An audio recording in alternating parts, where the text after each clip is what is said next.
Hello again, everybody. Don Eastuff along with Bill Crook and Dale Johnson welcoming you to another replay of Corbin Redhound football. It's the state championship game. Corbin Redhounds taking on Fort Knox. We're here now in Cardinal Stadium. We've taken you down I-64 into Louisville, into the fairgrounds, and around here where it's a beautiful day for football on this last day of November. And the beautiful play of the Corbin Redhounds last Friday night against the Danville Admirals, Bill Crook, made it possible. And one of the most exciting games that was played at Campbell Field in many years. The Redhounds played just beautiful football and inspirational football. I hope that they're able to maintain their momentum and continue on here today at Fairgrounds Stadium. As I look around, I see a lot of Corbin fans wandering across and getting ready to get in their seats for the big football game, the big championship game. We'll be talking to a lot of those fans, so stay tuned for that because the game will be coming on in just a few minutes from now. But, Bill, we've looked at the two teams that will be participating today, and it looks like that Fort Knox is the carbon copy of Corbin, except maybe a little bit bigger. That's true. They're supposed to run a power offense, much like what the Redhounds like to run. They also have a little bit of speed outside. Their big fullback checks in at about 240 pounds, and they have a Samoan that plays in the middle of their defensive line. It weighs about 290. So I would expect that the Redhounds are going to have their hands full if they're going to try to run over Fort Knox. But by the same token, Fort Knox attitude is that they want to run over us, and I don't think that's going to be any easy chore either. Well, we showed that we could run over, around, and just about any way last week. Such a versatile offense. It is. We really can do many things. We have the breakaway backs with Hickman and Chuck Selvey and Darren Jackson. We have some power with Kenny Davis. The breakaway ability from Brent Kennedy from a quarterback position, and also the fact that Brent can go back and throw the football. And, of course, we've got the best tight end in the state of Kentucky, and many think all across the nation in Corey Reeves. Here at Cardinal Stadium, we play on a carpet rather than the regular grass field, and this might give some of our kids an opportunity to show some of that speed we know they have. That's true. I look for Brent Kennedy to have a big game. I think he'll do a lot of cutting back on this turf. It gives him a good grip, picks up his speed about a step, and I look for Brent to get some good runs. I also look for it to help Hickman and Chuck Selvey as they break away a few times. It's just a matter of whether we're going to be able to clear their line of scrimmage with the big people they have in the middle. Well, we hope you enjoy it. We'll have the replay of the Corbin Redhound State Championship game against the Eagles of Fort Knox here today from Cardinal Stadium. We'll be talking to a lot of Corbin fans, too, so stay tuned for that.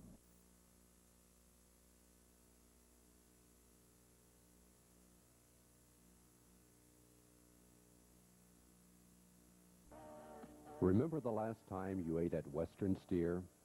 Your friends were there. The friendly staff was so helpful. The food and dessert bar seemed to go on forever. Meats, vegetables, salads, and can't you taste those delicious rolls? It was comfortable, relaxing.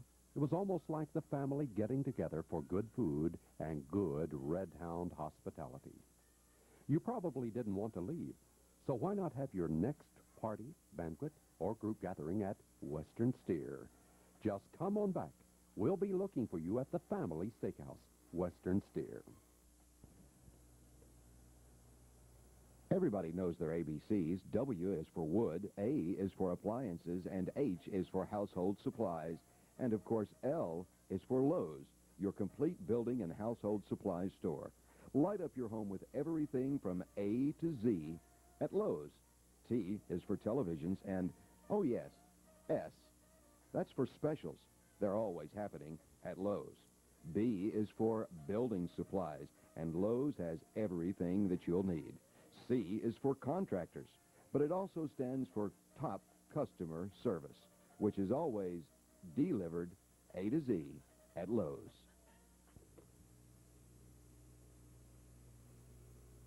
Poin's Complete Car and Truck Service Center can take the worry out of keeping you on the road. Their mechanics are specially trained in the latest computerized repairs. From mufflers to tune-ups, air conditioning, brakes, shocks, and lubrication, Poin's does it all. Their professional touch will make your driving a pleasure. Their parts and service bring the top names to your vehicle. Firestone, Bridgestone, and Michelin tires. Owens Auto. The name says it all.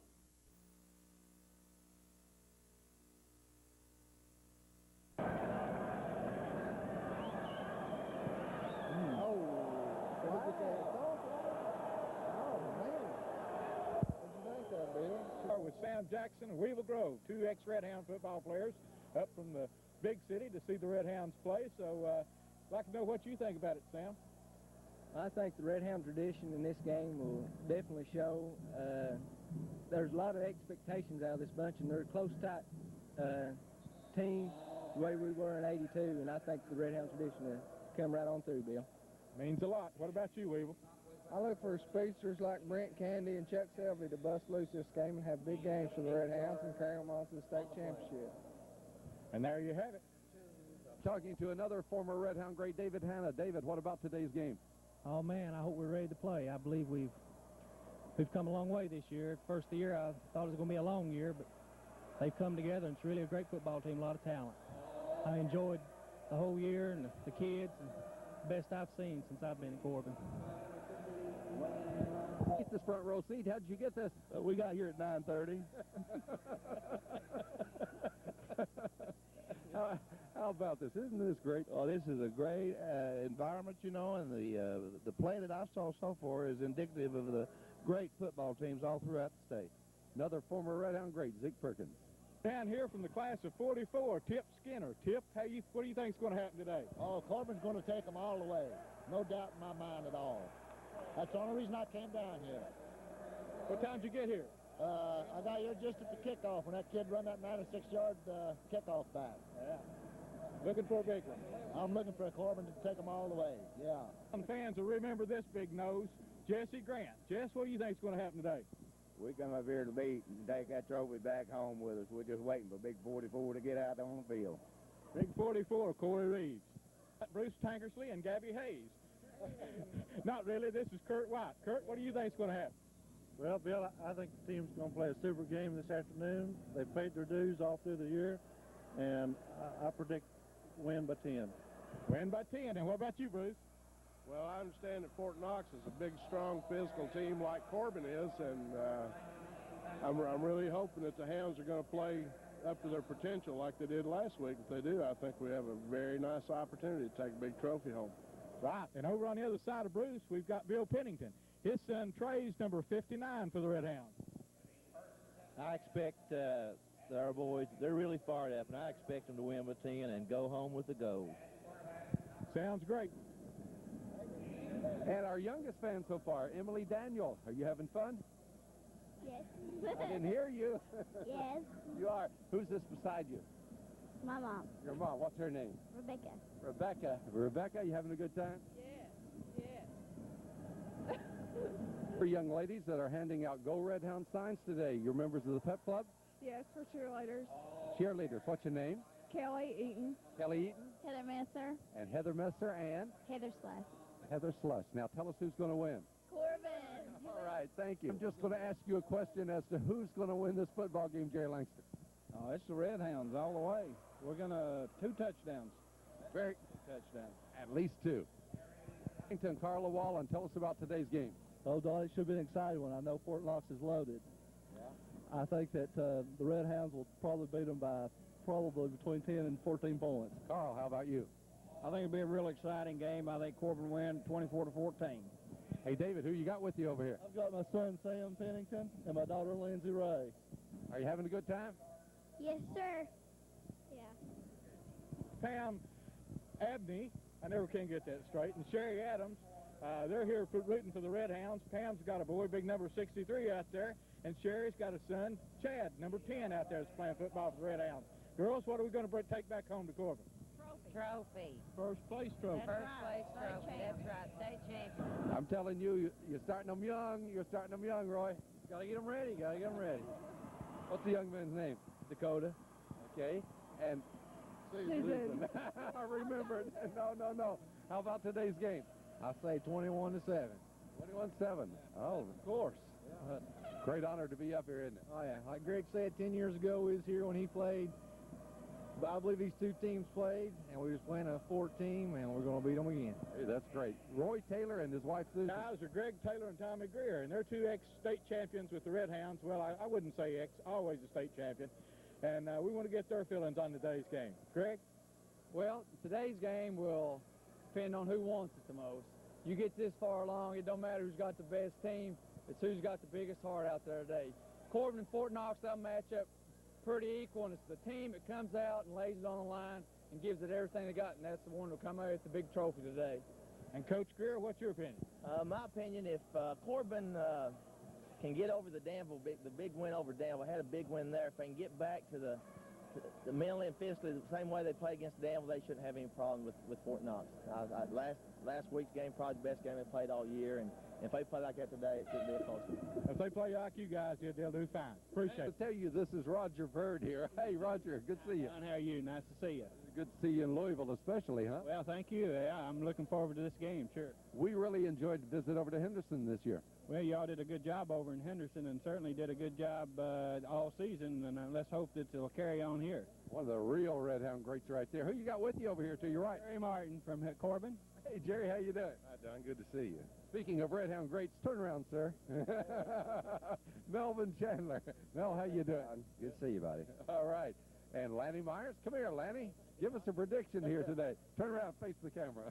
Hey, Don, I tell you what, I don't know. We're just here on optimism, and I think if we get the kind of ball game we had last week, that we're going to prevail. Good deal. Got Dwayne over here. Dwayne Hart, come on over.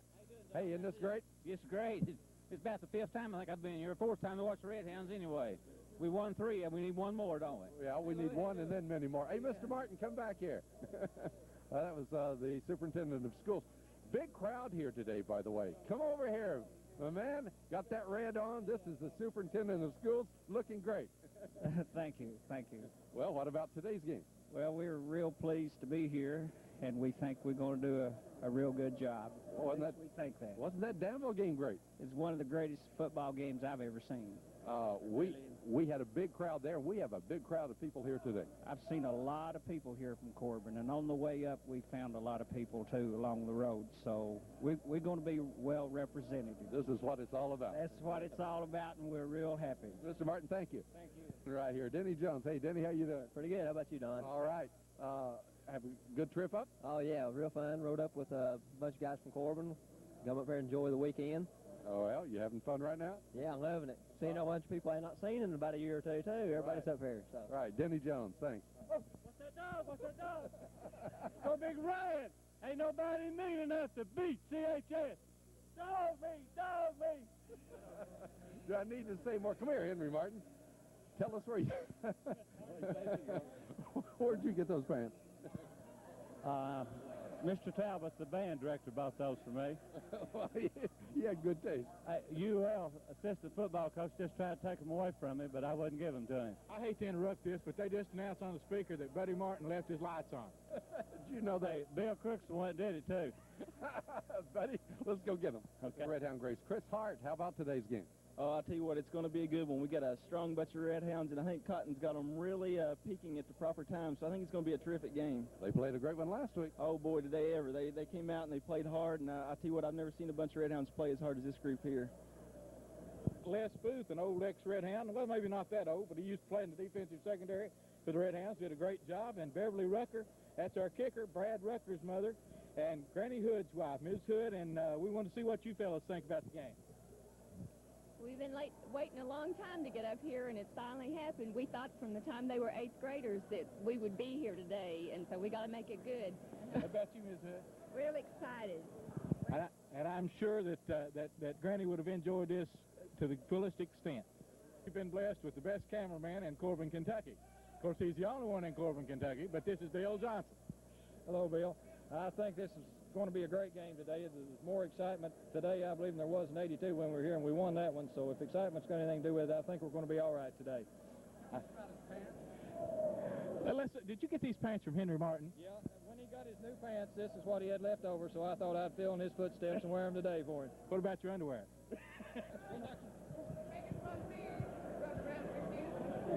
Who is ugly?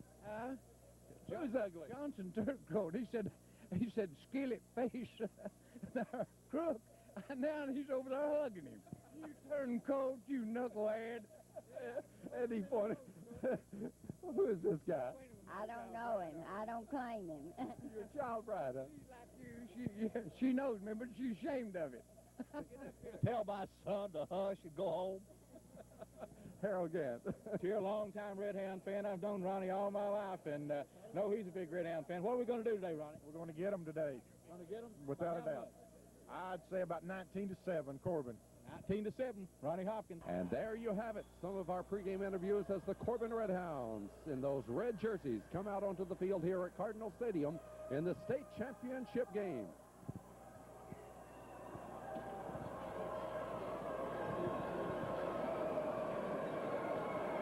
The Red Hounds taking on the Eagles of Fort Knox here today. A sunny day, temperatures about 55 degrees, the best weather we've ever had for one of these state championship games. And the Red Hounds going for it here in the year 1990 after they won it in 1982. If you've enjoyed what we've been bringing you, all these pregame interviews, as there are a lot of fans here today from Corbin, we hope you enjoy the replay of our 12th consecutive year of Corbin Red Hound football right here on your local cable, Falcon Cable, Channel 19. Donnie Sepp, along with Dale Johnson and Bill Crook from Louisville, Kentucky, the state championship game in just a moment.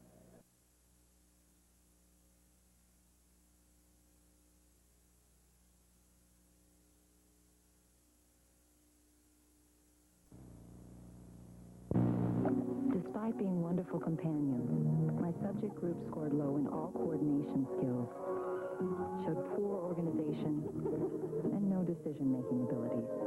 Unless I can bridge the gap between us, this project will be canceled. Thank you. You're welcome.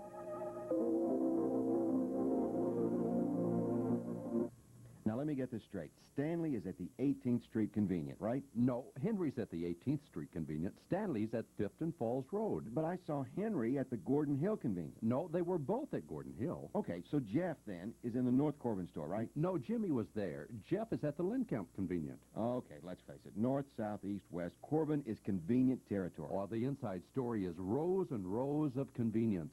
Now, let's go over that again. Stanley's at the North Corbin store, right?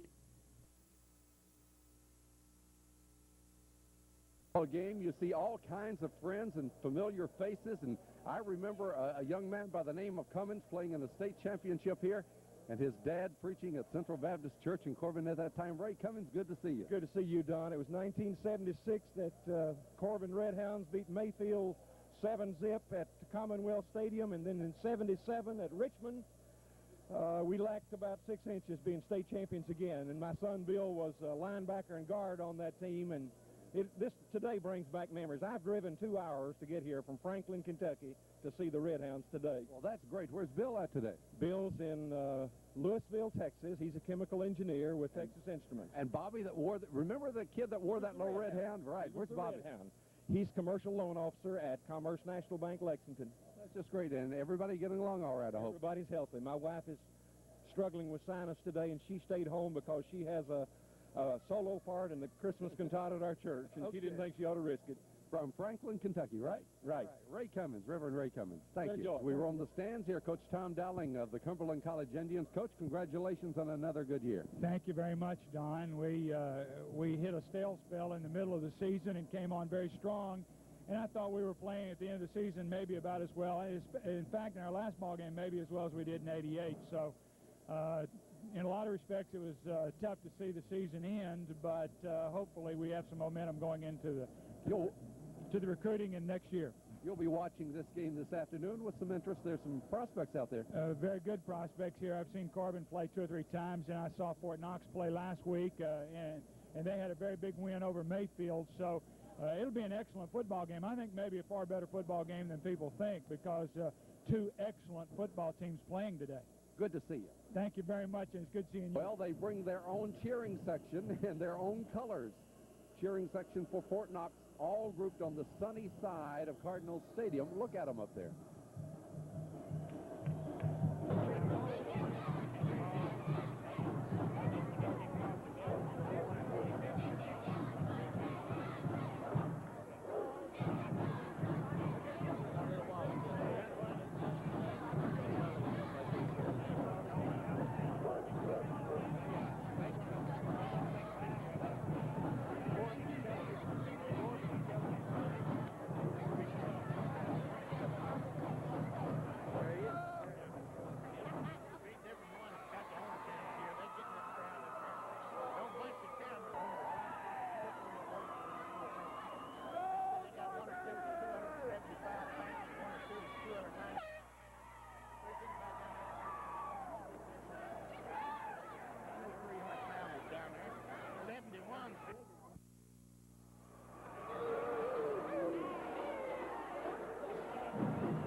The Corbin Deposit Bank Tellerific 24-hour ATM lets you bank whenever you want. At Corbin Deposit Bank, we try to offer convenient banking hours with drive-through windows open early and late. But we know that our customers sometimes need banking services at other times. The Tellerific ATM is always open, 24 hours a day, 7 days a week, nights, holidays, and weekends. Corbin Deposit Bank, member FDIC. Won't start? Call Johnny. Won't stop? Call Johnny. Too loud? Call Johnny. Need shocks? Call Johnny. Need custom wheels? Call Johnny. Tires wearing badly? Call Johnny. Need Goodyear, Dayton, or Michelin tires? Call Johnny. Need 90 days, same as cash, or up to 24 months to pay on tires and service? Call Johnny. Need it done right the first time? Call Johnny Wheels on 18th Street in Corbin. Shop Food Fair Supermarket in the Forest Hill Shopping Center and save. Get the finest choice grade A meats. Select from garden fresh produce. With aisle after aisle of everyday low prices, you'll save with Food Fair and other famous brand names. Get friendly service all the way to your car. And as a bonus, Food Fair gives S&H green stamps. Food Fair, a better supermarket. The R.C. Miller Oil Company wants you to know they have changed to Marathon Petroleum for gasoline and fuel oil. Marathon is an American company serving American people. The R.C. Miller Oil Company will remain your distributor for Texaco Haviland Motor Oil and Greases. We want to please the people of the Tri-County area, and with Marathon, we are serving you the American way. The R.C. Miller Oil Company thanks you for the many years of patronage.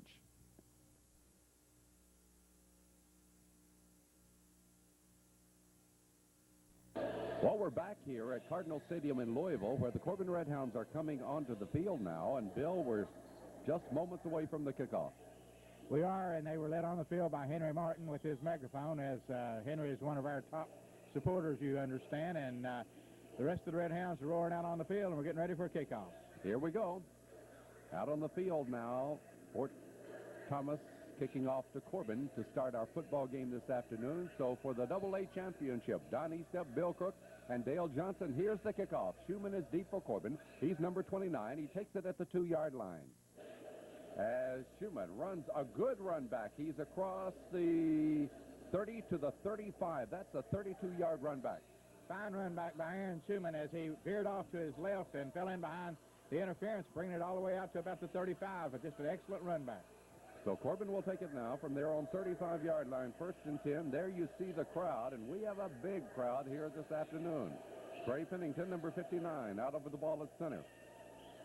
The quarterback, number 11, is Brent Kennedy. Has them out of the eye, strong to the right side. Kennedy on the give to number 14. That's Tim Hickman going wide, but there's big number 20, Davis, and he's quite a player, Daniel Davis, to pull him down for a loss of 4. They list him at 6 foot and 255 pounds, Don. He is just extremely quick to be that size, and he came through without being blocked and made the play on Tim Hickman. So he's one we're going to have to watch for. Watch this, how they try to string it out. But this guy, number 20, has some speed to catch our speedster. He really does. He's an offensive fullback, and even though he's heavy-legged and wide-shouldered, he's still pretty quick. And anytime you catch Hickman from behind like that, even though he's strung out, he's still pretty quick. It'll be 2nd down and 14 from the 31-yard line. Once again, it's Hickman. Hickman across the line of scrimmage. Good run all the way up across the 40-yard line to the 41. So he got 10 yards on that one, but it's going to leave Corbin with a 3rd down and 3. And that time there was some excellent blocking up front by Chris Judd along with Trey Pennington and Todd Abney. As they opened the hole up there, Abney just put in a real good block and sprung Tim Hickman all the way out to over the 40-yard line. On upfield, I saw Trey Pennington throw a nice one in there, too. So Corbin now will have it 3rd down and 3 just over the 40-yard line. The initial series of this football game. Kennedy will keep it. Kennedy will not get it. He gets up to about the line of scrimmage where number 36 makes the tackle. That is Conrad Garcia. And Garcia was waiting on him. He expected that rollout from the Redhounds. We do that a number of times on 3rd down and long, and Kennedy was came up short that time. So Corbin will be in punt formation here on 4th down and 3. They got the good run back from Schumann to take it to the 35. Hickman got the 10-yard run. And now in punt formation for Corbin will be Brad Rucker, number 3. Rucker is standing back at his own 27-yard line. Low snap. Here's the kick out of there. And hitting Townsend. Oh, it's between his legs. It goes back across the 15 to the 11. A free ball picked up by Jackson. Here goes Jackson into the end zone. Bill, you can't advance the fumble, but the Red Hounds will have great field position. Just a great play as Aaron Schumann, once again, as he's been all year on special teams, was downfield to cover the punt. The punt nicked the receiver from Fort Knox as it went through his legs, and Darren Jackson came up with it and took it into the end zone, but we will be back at about the 12-yard line. Let's look at that one again. I'm not really sure whether he touched it or not. I do know he touches it after it goes between his legs. Now, look at this replay here. That's where he really made the mistake if he didn't touch it. It looked like it went right through the wickets on this one. Now he backs up and, oh, I don't think he touched it. But right here, he will run back and try to grab the ball. And when he does, that's when they knock it away from him. And that's just a state of panic that you go through. I guess he couldn't believe that it went through his legs without touching him. Here we go. We're back to play now. This is Hickman swinging wide. Hickman at the 10, the 5. Hickman knocked out of bounds at the 1-yard line. Hickman was knocked out of bounds at the 1-yard line after he took the ball on that wide swing from the 12. It looks like it'd be 1st and goal to go for Corbin. But no, the officials are saying that he stepped out of bounds at the 4-yard line. They're marking it at the 4. It looked as if he got deeper than that to me, but it'll put us in a 2nd and very short at the 4-yard line. Boy, that young man has really turned on for Corbin. Number 14, Tim Hickman. The Red Hounds have it now at the 4-yard line. 2nd down and 2 from there. This will be Chuck Selby. Bangs in there. There's Davis again. Selby is close for the Corbin 1st down. You know, Don, Chuck Selby runs very hard, but when Davis hit him, he took him completely sideways. He is, at 255 pounds, he is just an awesome figure in the center of the Fort Knox defense, and he makes a real good hit here in the hole. Looks like that nobody touches him as he comes right across there, and this will be close enough for a measurement there. But the crowd roars, and Chuck Selby does have the Corbin 1st down. Great opportunity here. 1st down and goal to go. The ball at the 2-yard line. We had some opening at the line of scrimmage, but nobody got to the linebacker Davis, and he come up and made a very hard hit. So the Red Hounds with a big opportunity after recovering that fumble at the 12-yard line. 1st and goal from the 2. Kennedy under. Kennedy on the call. Here's Hickman. Oh, they stack him up right at the line of scrimmage. Very little, if anything, as the Fort Knox defense rose to the occasion there on the right-hand side of the left side of their defensive line, and just smashed Hickman at the line of scrimmage. So the Red Hounds will have it 2nd down and goal to go from the 2-yard line. What an opportunity coming by way of that recovered fumble now, and the Red Hounds certainly want to cash in. Reminds me of the game last week against Danville when we got that early pass interception. 2nd and goal from the 2. On the call, Kennedy gives. This is Selby. Ooh, what a tackle that time. Actually, it's Darren Jackson on number 22, and Darren was just really stood up as he tried to cut back through the middle of that line or to the left side of that line, and a hard hit. Yeah, it was, and that was Mr. Davis again. He just toys with him. Look at this. Oh, he is really tough. I tell you what, Davis is, if he gets an arm on you, you're down, and it brings you completely backwards. Yeah, number 22, Darren Jackson, is stopped at the line of scrimmage. So now Corbin has it 3rd and goal from the 2-yard line. Here they try it again.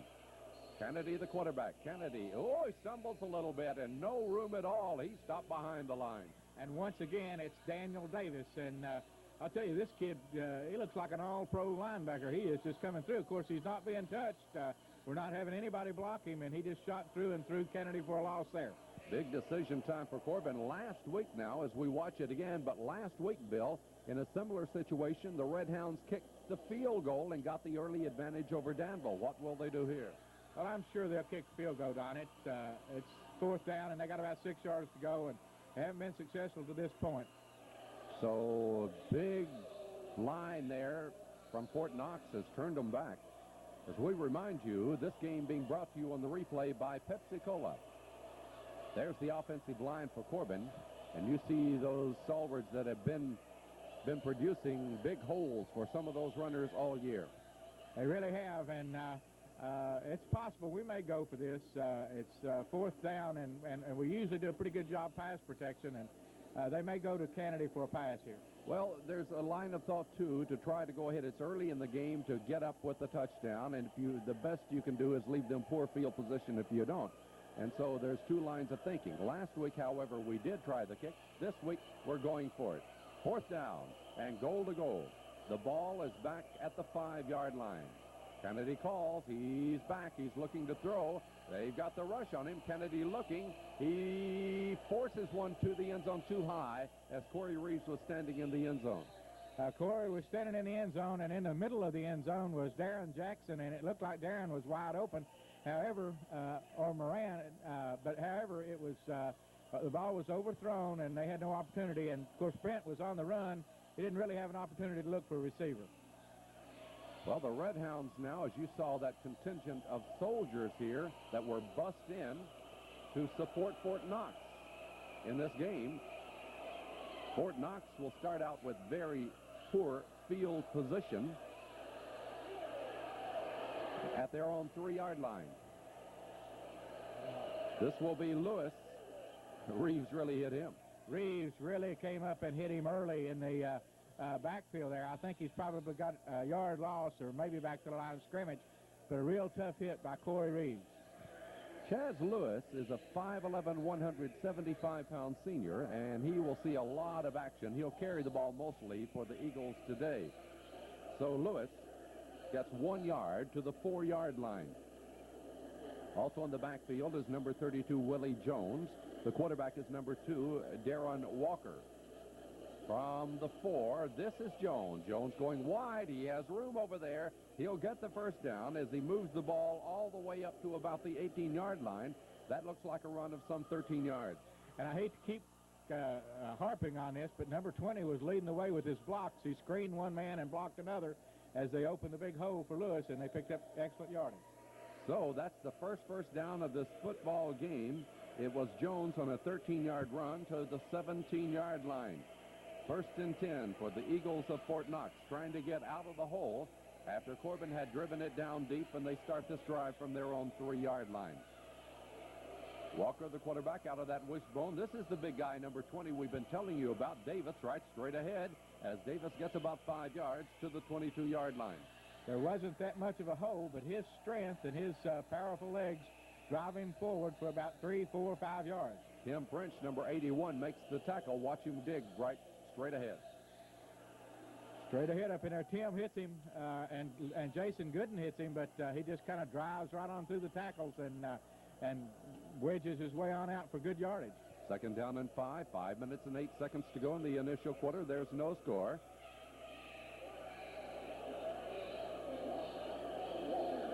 Walker hands off, and let's see, I think it was Lewis again, as he'll get a couple of yards to the 24. They swung it out and tried to go a little bit outside that time. They seem to think that they can go up the middle mostly, but every now and then they'll take it outside, and we do a pretty good job containing the outside run. Corbin Deposit Bank and Trust Company, your host for Corbin Red Hound football. 3rd down and 3 now for Fort Knox. Big play coming right here. They need to get just beyond the 27.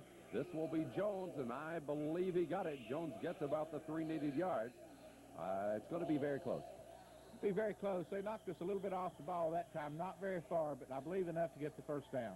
Let's look at it now as Jones, number 32, behind the blocking of Davis again. And down he goes. French among others there on the tackle. And I believe they have the first down, Don. It'll be their second first down of this football game. So they started back at their own 3-yard line. They have the ball out to the 27 now. Nothing ball game. Corbin started with a drive from the Fort Knox 12-yard line, got it down, had to surrender it on downs. And now Fort Knox is on the run the other way with their first offensive series. They have it at their 27-yard line, 1st and 10. This will be Davis. Boy, he's hit pretty hard by Wells, but look at the power and the drive of the leg of Davis. Well, when you got a man about 210 and he hits a man about 255, something's got to give. And Jonathan gave a little yardage, but he came in there and stuck him and held on until help got there and held him to relatively short yardage. He got 4 yards to the 31. It'll be 2nd down and 6 now. Jonathan Wells, number 60, making the tackle for Corbin. Fort Knox, after picking up 2 first downs, 2nd down and 6. Operating from the wishbone, Walker, the quarterback. He pitches back. This will be Lewis, number 33. Good pursuit by the Red Hounds. They covered it very well, but he was able to run through a couple of tackles there, and we held him to probably 3 or 4 yards. Well, the PA announcer says a couple of yards. I'd say about 1 yard. As it looked, he got it to the 32-yard line, where it's going to be 3rd down and 5 for the first down. Justice, number 76, and Moran, number 84, making the tackle for Corbin. Well, it's going to be 3rd and 5 for Fort Knox. They look across the way to their coach to see what to do on this play, as Walker, the quarterback, still conferring, and they want a timeout. So we have a timeout on the field. Timeout with the score, Corbin nothing, Fort Knox nothing. We'll be back in just a moment.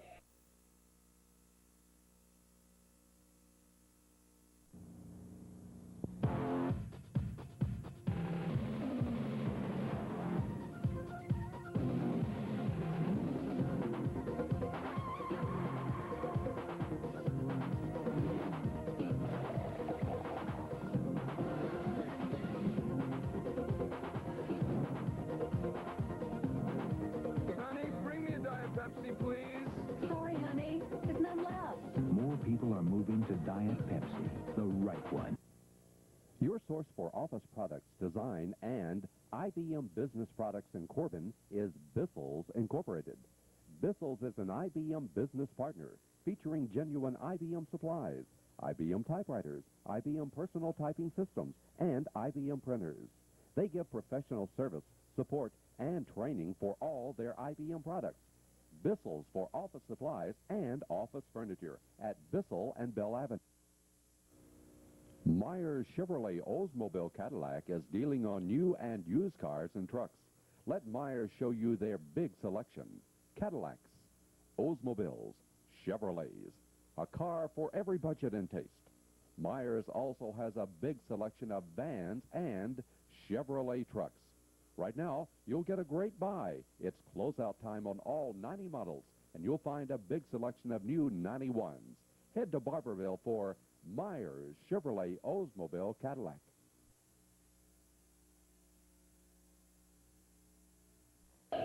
So we're ready to go.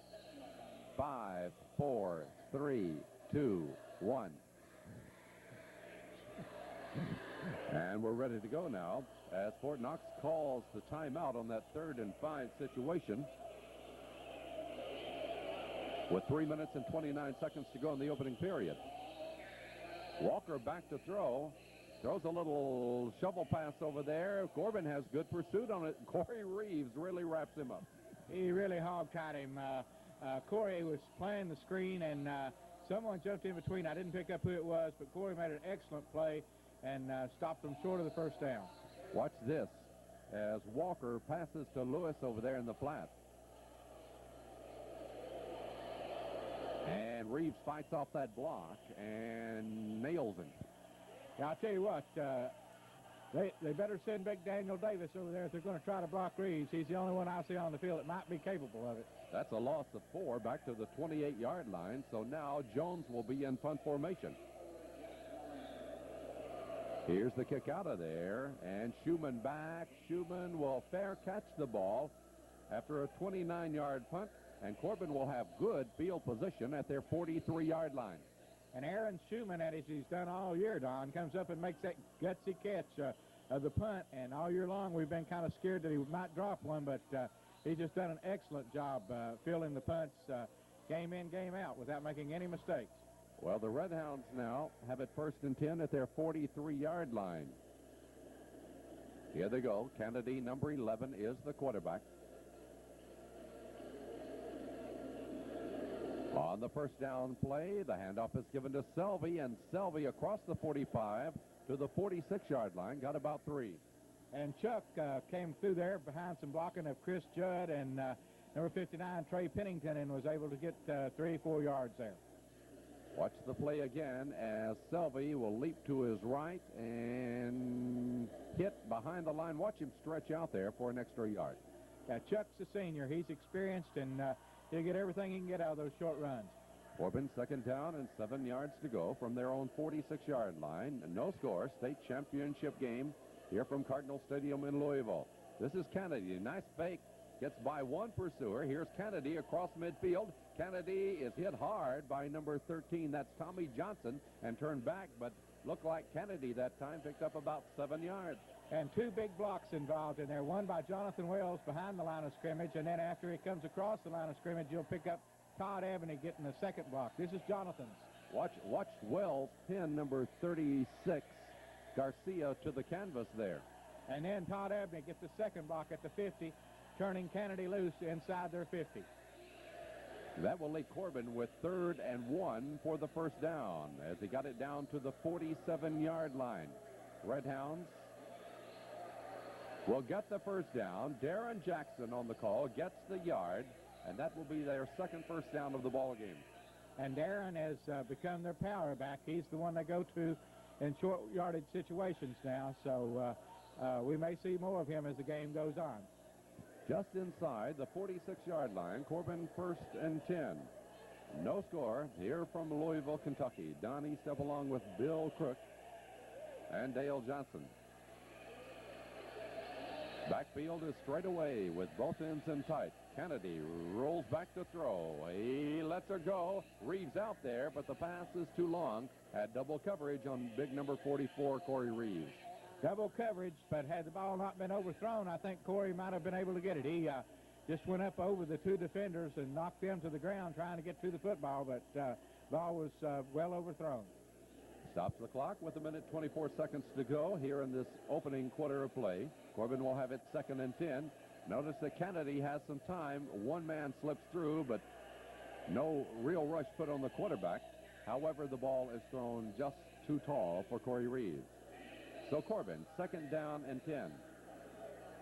Back to throw again. Kennedy, this one's picked off. This is Johnson. Johnson returning it now to about the 38-yard line. Moran makes a good stop in there. The pass was intended for Schumann down the left sideline on a fly pattern, but was a little underthrown and picked off by Fort Knox. So Fort Knox gets a turnover. We've had a couple of turnovers already. Fort Knox turned it over to Corbin on that fumble, and now the Redhounds have turned it right back over. Number 13 is Tommy Johnson, 6 foot 160-pound senior. Moran does a good job to keep him from going too far back. They'll have the ball at the 38-yard line. And Lewis, he'll get about 3 yards, but that looked like big number 76 to me. Brent Justice, I think somebody's taught Brent the difference between come here and sick 'em as he gets in there and really throws the licks this game. He seems to know what it's all about, and every game he's gotten a little bit tougher on defense, and I'm looking for him to have a big game the rest of the day. 39 seconds left in the quarter. The contingent of Armies here supporting Fort Knox. Kind of makes you feel like they have a paid audience to come for them. Wow. All right. That's a loss of 1 as Jones on the carry. And that's Justice once again on the tackle. And Big Brent has really come to play in this state championship game, giving out a tremendous effort. And I'll tell you, that's as good a lick as we've had in the ball game. Number 76, Brent Justice, drops Jones for a loss of 1. So time running out here in the initial period of this game. You see the Corbin fans that have assembled here at Cardinal Stadium. And that's the end of the first quarter. After one period, it's Corbin nothing, Fort Knox nothing. We'll be right back. In the past, when you needed quality medical care, it meant traveling out of our region. Now Baptist Regional Medical Center in Corbin brings quality care to you. Finest facilities, atmosphere, and people. That's what we're all about. Baptist Regional Medical Center. Quality close to home.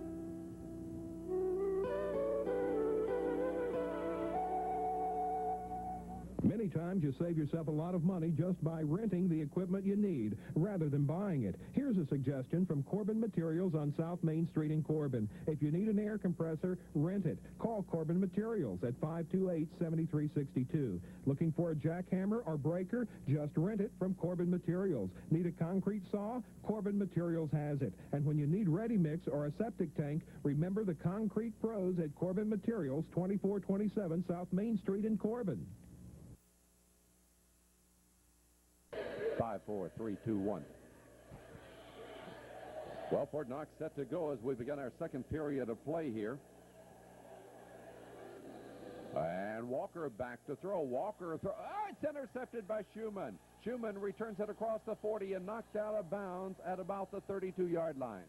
Another big play by Aaron Schumann, who's come up with them all season long, and this time out at the cornerback position, comes up with a big interception. He returns to the 37-yard line is where they spot it. Big play here. Watch this one, Bill. He goes high to get it.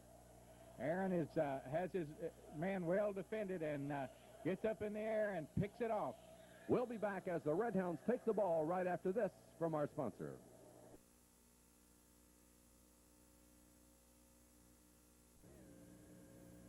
What could be finer than a bass boat from Corbin Marine with the #1 motor, Mercury? Nothing, except sale prices too low to talk about. This is the best time of year to buy a boat. You'll find Shadow and Astro boats powered by the best engine, Mercury. And there's Bayliners, Rangers too, pontoons, and all your boating supplies. Make your best deal now at Corbin Marine, Forest Hill Shopping Center on the Falls Road. When choosing a diamond or a precious gem, Distad's expert gemologists are a valuable resource. All diamonds and gems are carefully selected for quality and value. Elegance by design is a tradition at Distad's. Caring people you can trust make every bridal selection a special moment with Gorham and Noritake crystal and china. When you choose Distad's. At Gambrel, we've come a long way from when this Oldsmobile was made. Now at Gambrel, we're proud to offer the outstanding line of General Motors cars, Chevrolet, Oldsmobiles, and Cadillacs. Put yourself above the crowd with a Chevy truck. Step up to Gambrel, Chevrolet, Oldsmobile, and Cadillac. We back it up with the best in service. Forest Hill Center is where everyone in the family can keep in step with the latest fashions. You'll find top quality athletic shoes like Converse, Avia, LA Gear, and Pony. Children can step up to Buster Brown, LA Gear, Kangaroos, and Converse. And ladies, you can step into Fanfares, Hush Puppies, Calico, and Agner, plus those beautiful Agner bags and accessories. Men, Instep has French Shriner, Dexter, and Freeman. Step out in front with Instep shoes. When you need parts for your car or truck, head to Davis Salvage on the Falls Road at Oak Grove. Davis Salvage has acres of inventory to choose from, including many late-model cars. With a used replacement part, you can save a lot of cash. And if they don't have what you're looking for, no problem. Davis Salvage is part of a 9-state network that helps locate the part you need. Check first with Davis Salvage for auto parts, from windshields to radiators.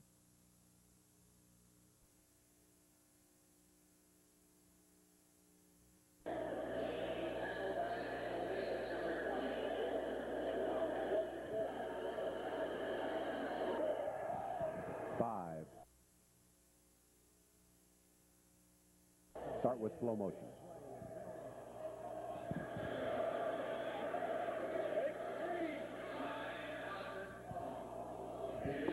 And we're back here. Want you to see that one more time as Schumann makes that interception. Bill, play like this can certainly turn the game around. Well, it maintains field position for the Red Hounds. They've had Fort Knox backed up the entire game to this point, and if they had let them get another first down or at least got a punt away, it would have backed the Red Hounds up. But Schumann gets the field position for the Red Hounds once again. First and 10 at the 37-yard line. Davis kind of stumbling, but that's his first carry. He gets about 7 yards out of it, down to near the 30-yard line.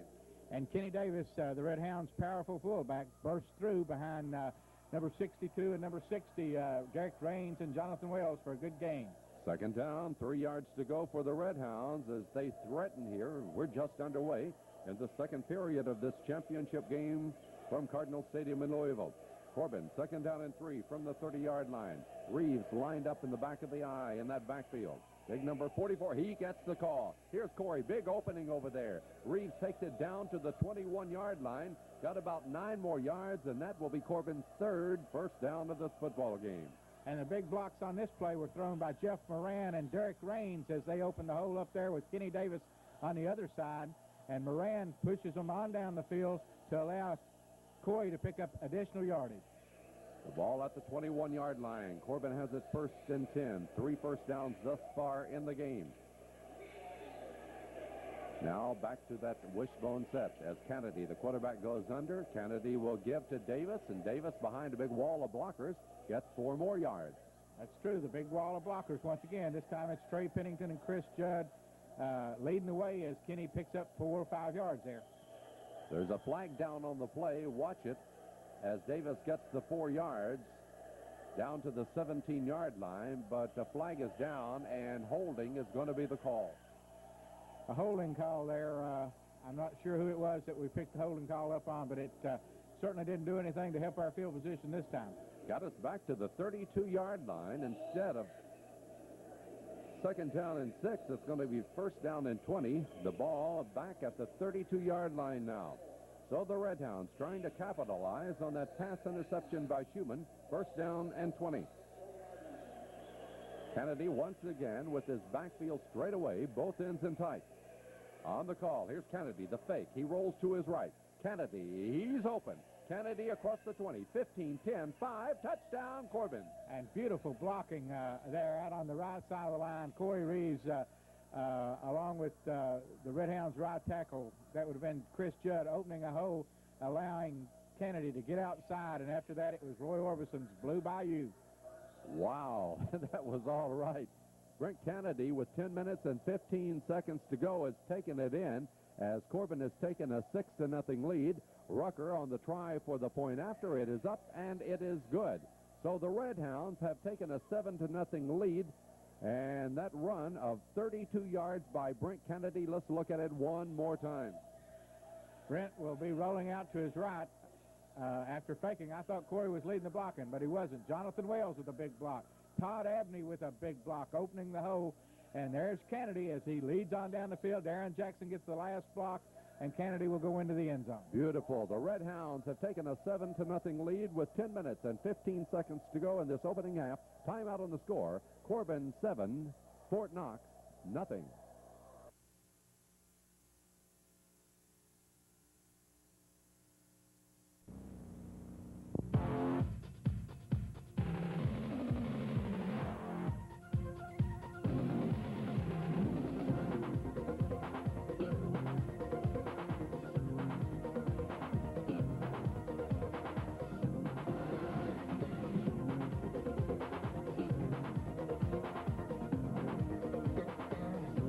Another Diet Pepsi? More people are moving to Diet Pepsi, the right one. Quality is job one at Ford, and with Marine Myers, you've got the big picture on where to buy your next quality new or used car or truck. Red Hounds know a good deal, and Marine Myers has the right deal at the right price for you. Of course, nothing compares to the quality of the Lincoln Continental Town Car.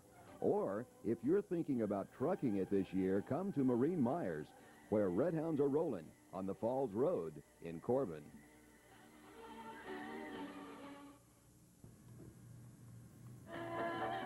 If you're into sports, you're into winning. So get with the winners at Lowe's Sporting Goods. Red Hound winners can suit up with top-quality sweatshirts and other fine Russell athletic sportswear and equipment. Jerseys for touchdowns, shorts, shirts in all colors and sizes for winners of every generation. Hit that winning three-pointer at Lowe's. Or catch the winning hit. Or hit the winning run. Or run with Nike to the top of the ratings. Red Hounds are winners. And at Lowe's, you'll win big with Russell Athletics. The winning combination at Lowe's in the Trade Mart Center. Team up with Hall Watsons to furnish every room in your home. Magic Chef and Maytag kitchen and laundry appliances. Eureka Power Vacuum Cleaners, the finest quality and selection of Simmons bedding. Lazy Boy recliners to sit back and enjoy the beauty of your home. And luxurious Lee's carpeting for that special touch.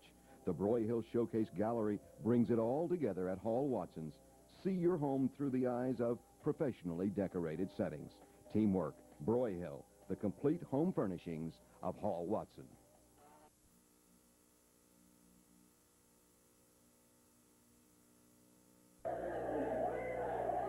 Well, the Corbin Red Hounds up by 7-0. We really want to thank WYMT-TV for the video production of this game. We bought the rights for the video from them, and it's our pleasure, Donnie, Seb, Bill Cook, and Dale Johnson, to bring it to you here on Falcon Cable Channel 19 on our replay of Corbin Red Hound football. Corbin on top, and they're going to kick. Apparently, they're afraid of those deep men, and they know a little bit more about them than we do, Bill, so they're not going to give them a chance to return. Looks like they're going to kick across field as they did against Danville, and it was very successful against Danville as they tied up their quick backs. Looks as if we have the same respect for the backs from Fort Knox. So Fort Knox, although they have Lewis and Jones back there, they're not going to get a chance at it. This one goes out of bounds. And with the out-of-bounds kick, Fort Knox will have Corbin assessed a 5-yard penalty. The only problem with this, you do avert them getting a long return, but you're also giving up some pretty good field position. Well, you are if they're able to field it clean and get any kind of a return at all when you kick it that short, because actually the ball went out at the 30-yard line, and I'm sure that he wanted to kick it a little deeper than that. The 5-yard penalty will put Rucker back to the 35-yard line, and so now we're faced with kicking in the same situation as we had a moment ago across the field, and hope that they don't get a return on that, because if they get any return at all, they've got a just excellent field position. Well, they really have. I expect that he'll kick it deeper this time, and at a little bit better angle than he did the last time. Well, a moment ago it went out of bounds at the 32-yard line, so let's see what Rucker does here, as the Red Hounds had taken the initial touchdown end here and lead it by 7-0. That came on that 32-yard run by Brent Kennedy, and it came on a turnover. Got to keep in mind there have already been 3 turnovers in this football game this afternoon. So you see the deep men there, but I don't think they're going to get a chance at it. They've come all the way up to the 15-yard line in Lewis and Jones. They've got some speed. I don't think they possess any more speed than those Danville backs did, but we didn't kick to them either. So let's see what happens here, as Rucker will be kicking across the field. As I said a moment ago, that they kicked it out of bounds at the 32. And here's the kick. Jones has taken that corner position up there. He gets it at the 32. Going to his right, looking for an opening, comes straight upfield across the 40 to the 42-yard line, where Todd Abney puts the lick on him. Well, had he let that football go, it would have gone out of bounds also, and they would have backed us up another 5 yards. But he did choose to field it, and he brought it out to the 42, 43-yard line. So there certainly was no advantage to us at that point. Well, they have the excellent field position at the 42-yard line. In the backfield, the quarterback number 2 is Darren Walker. He's a 5'8", 140-pound senior. Number 32 is Willie Jones, a 5'10", 160-pound sophomore.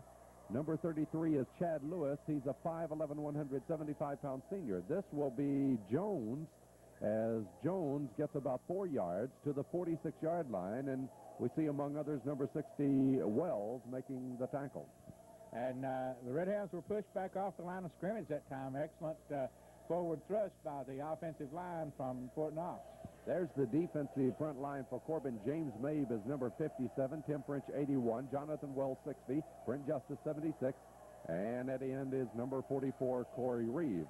That's that front wall for the Red Hounds, and they certainly have their work cut out for them here today. And good running by Lewis, as Lewis squirts free. Looks like he got the first down as he moved the ball to the Corbin 47-yard line, a run of 7 yards. A tackle by Corey Reeves. He ran through a tackle at the line of scrimmage and was able to pick up another 6-7 yards on down the field. Also, Kennedy on the tackle. That's the 3rd first down of this football game. That comes with 9 minutes and 24 seconds to go. And Fort Knox now will have 1st and 10 at the Corbin 47-yard line.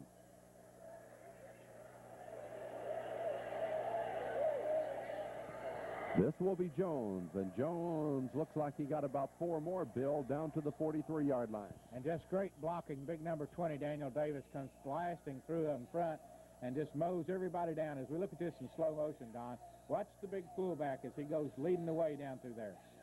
And Jones, the ball carrier, and boom. Well, he got it down to the 43, where it's going to be 2nd down and 6 for the 1st down. This will be Lewis, and I believe we got him right at the line of scrimmage that time. Nothing there as the right side of the defensive line for the Red Hounds bowed their neck and got in there, and I think Corey Reeves will be on the bottom of that along with Jeff Moran and Tim French as they make an excellent hit here. Stopped him right at the line of scrimmage, so it's going to be 3rd down and 6 now for Fort Knox as Corbin leads it by 7-0. Here in the first half of this game, the Red Hounds on that 32-yard run by Brent Kennedy. A big play for the Eagles of Fort Knox. Out of that wishbone set, Walker pitches to Lewis. Lewis cutting off that right side, and I don't know. It looks like they tackled him a couple of yards shy of the line to gain after about a 2-yard pickup. He got it only to the 41-yard line. And I believe that was just a real good hit by Jason Gooden as he came up from his corner position and put a real good shot on the running back that time, stopping him short. He was helped out by Corey Reeves. Watch this as Gooden and Reeves will team up on Lewis to stop him short of that 1st down. Mabe is also in on the tackle. Yeah, James Mabe and the Red Hounds were really all over him there. Mabe and Corey Reeves and Jason Gooden, great tackle. So that will leave them 4th down and 4, 7:05 to go here in the first half. Jones in punt formation, and here's his kick, bouncing at the 5, and, ooh, boy, that ball, you expect it to move a little bit on this carpet, Bill, but it didn't go anywhere. It acted like it had crazy glue on it. When it hit the carpet, it just kind of stuck, but we really, Aaron did what he was supposed to do. Anything inside the 10, you're supposed to let it go on that carpet. It should roll into the end zone. That time it did not, however. Well, showing you the defensive backfield for Corbin right there, but the Red Hounds really have their work cut out for them now. They're down at the 4-yard line, 1st and goal, trying to get it out of the shadow of their own goal post right now. Kennedy will check his backfield from the 4-yard line, 1st and 10 for the Red Hounds. This will be Davis trying to wedge it out just a little bit. Davis gets a couple of yards to the 6. Couple of 3 yards, and all we want to do, Don, is to get out and get us a little field position where we can punt. If we can pick up a 1st down, that's just all that much better. 2nd down, 8 yards to go for the Red Hounds now, leading it by 7-0. 1990 state championship game from Cardinal Stadium in Louisville. Being brought to you by Davis Salvage on the Falls Road at Oak Grove. They've been a part of our telecast since the inception, Davis Salvage. So here we go, 2nd down and 8 play. Kennedy gives to Reeves, hit hard, the ball gets free, and a scramble for it. Looks like Fort Knox has the football. Yes, that was a real good hit, excellent hit on Corey as they come up and hit him right where the ball was, and the ball popped free. Corey made a valiant effort to try to get it back, but it got away from him, and Fort Knox will take over inside our 5. Wow, what a turn of events here now. Corbin got it on a pass interception, and now Fort Knox is going to get the ball. Watch Reeves. Boom. That headgear is right in the middle where the football is. Look like big number 74, Murillo, 5'11", 200-pound junior. Actually, I think it was 84, Don, but he came, 84, and he came in there and made a real good hit on the ball, and there's very little you can do about it. That's just one of those things. That's Lewis now getting a couple of yards to the 2-yard line, and Reeves tries to make good for it because he pounced him pretty good. He really did. Corey is fired up.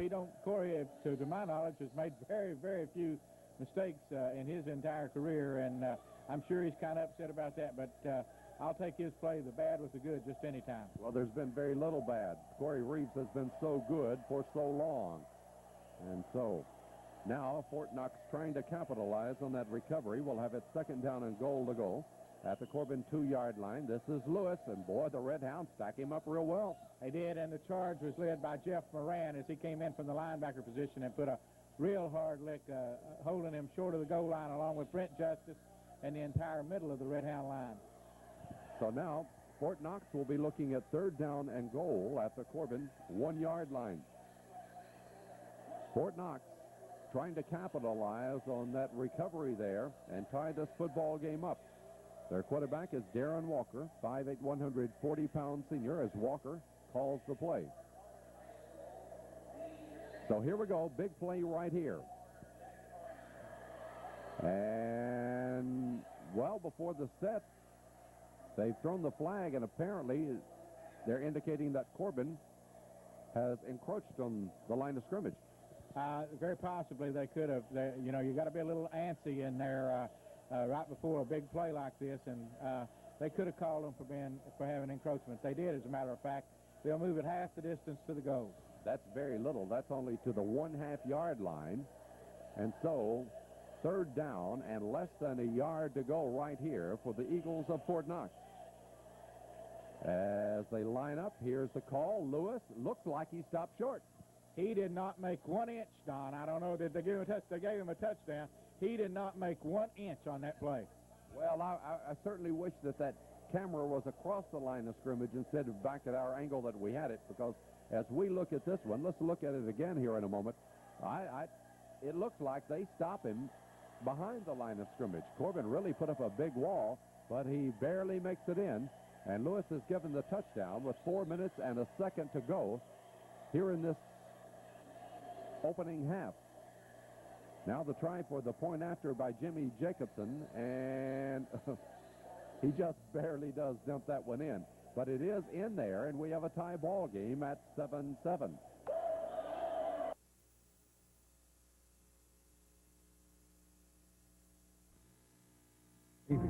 Save up to $1,600 on Camrys, up to $1,500 on Corollas. Save up to $1,250 on 2-wheel drives, and up to $1,300 on Toyota 4x4s. The Toyota Tercel from $6,488 is the lowest priced 2-door sedan in America. Get more than you thought for less than you think at Gamble Toyota, US 25E at Corbin. I love what you do for me, Toyota. Come on, guys. Why is the Polar Bear Club having so much fun this winter? There's no drought. The water's perfect. And what's got them really excited is Pepsi's Winter Cool Collection. 6 great designs that celebrate what some people consider the best time of year. So come on out. And you'll never need a cooler. Get them now, because they'll be gone with the snow. I love it.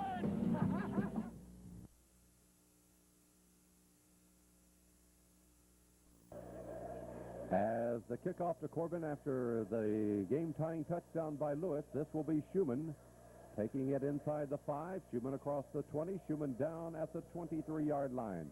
And so the Red Hounds here in the last 4 minutes of this first half, wanting to be productive and get back into the lead as they've seen Fort Knox take advantage of that break.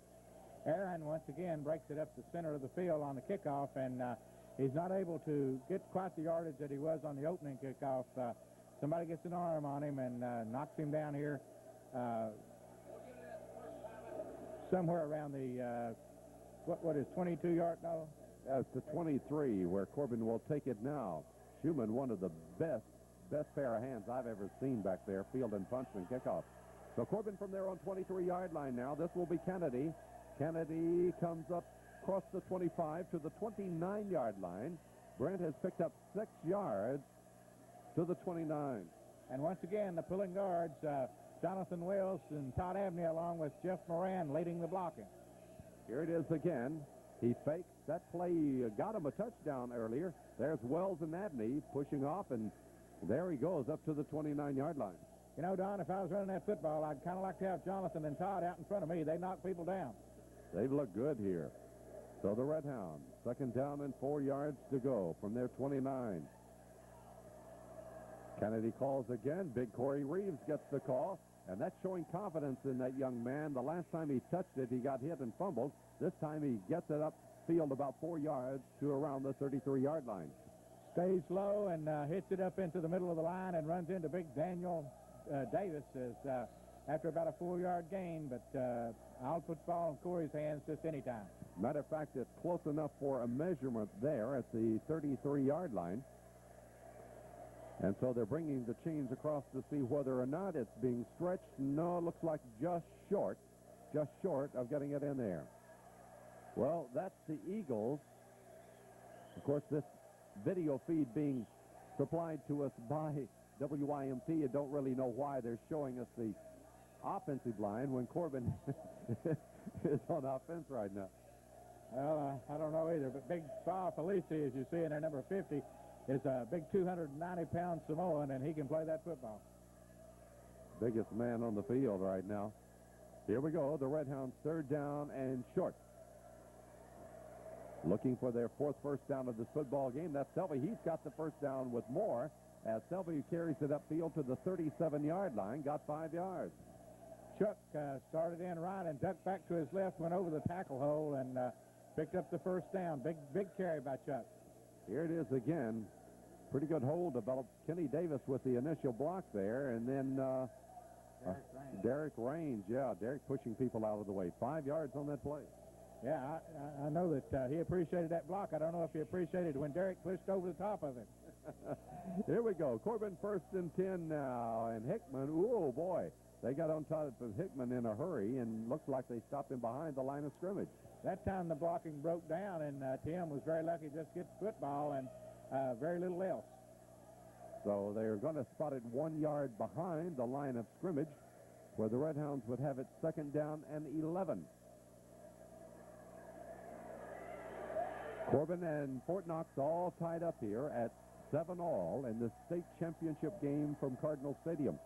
Being brought to you by the Hall Watson Furniture Company. Well, here we go. It's 2nd and 11. Kennedy back to throw, looking for Reeves. Reeves got it, and he goes down after catching the ball at the Fort Knox 41-yard line. That time Brent went straight back, set up, and turned the football loose, and Corey Reeves did just a tremendous job to hold on to the football. The defensive back came up and made a lick simultaneous with the football getting there, and Corey held on for a big Red Hound first down. Hey, that's a pass play good for 23 yards and Corbin's 5th first down of the game. But coming with 1 minute and 26 seconds to go in the first half, watch him get this one and holds on to it after taking a tremendous lick. Quickly back to play. Tim Hickman gets about 8 more yards, and the Red Hounds are pushing down there trying to get it in before time runs out here in the first half. Well, that was an 8-yard run by Hickman, so the Red Hounds are trying to beat the clock. And they're trying to do it with time running out very close to the 1 minute mark now as the Red Hounds line up and try to get to pass it on down the field. 54 seconds to go. The pass, a good one to Reeves, out of bounds, had man free, but that one does get out of bounds with 46 seconds to go to the 27-yard line. Good for 7 yards. That was a timing pattern to Corey Reeves, but had he looked on down the field, Darren Jackson was running all alone on down about the 20. That will stop the clock. 46 seconds to go here in the first half.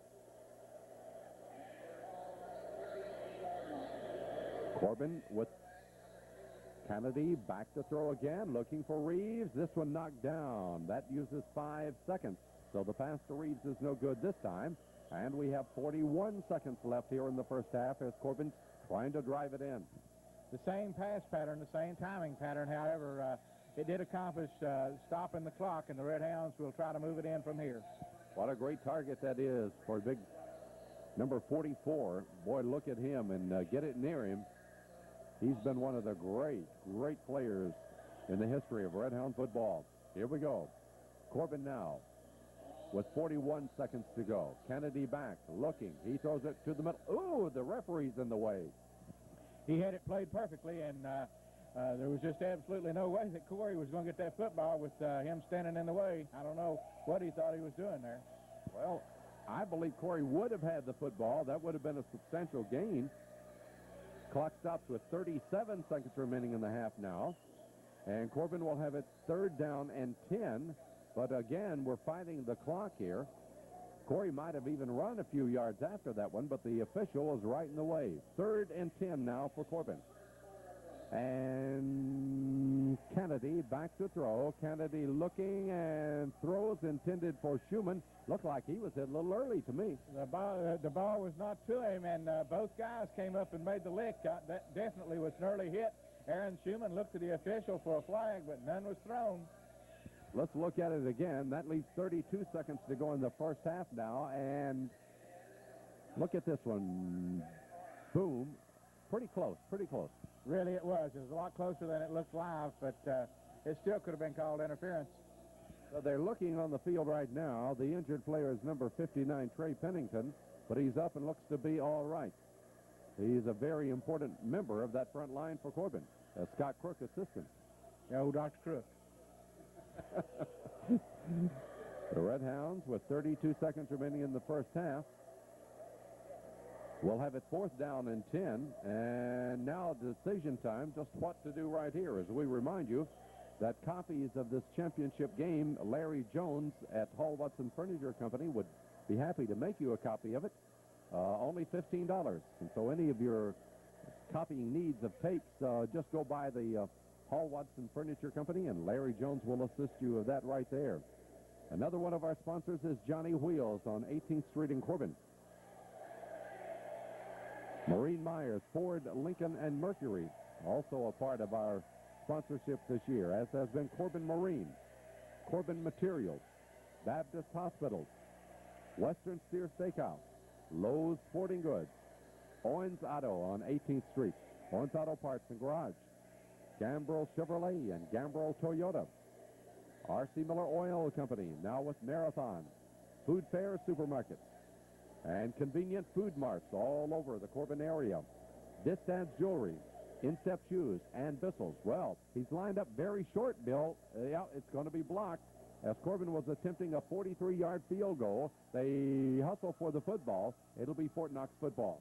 Well, really, Don, he was lined up only 5.5 yards behind the line of scrimmage for the field goal attempt. I don't know if he looked at that closely or what, but it was very short. I don't know that the way they came through the line, I don't know if it made any difference, but he sure was lined up awfully close to the line of scrimmage. Well, let's see what Fort Knox will try to do now, as Corbin was attempting that 43-yard field goal. And Fort Knox will come up with the football at the 26-yard line. We're 7-7 as we approach the end of the first half here. Only 10 seconds to go. The quarterback, Walker, comes out. And Walker calls. He'll just kind of fall on the football, pushes forward a couple of yards, got 2 on the play, and the clock will run out. Both teams have capitalized on turnovers. Corbin taking it in on a 32-yard run by Kennedy. And then it was Lewis going in after the Corbin fumble. We're at the end of the first half of the state championship game. Don Eastep with Bill Crook and Dale Johnson. We'll be back with halftime activity in just a moment.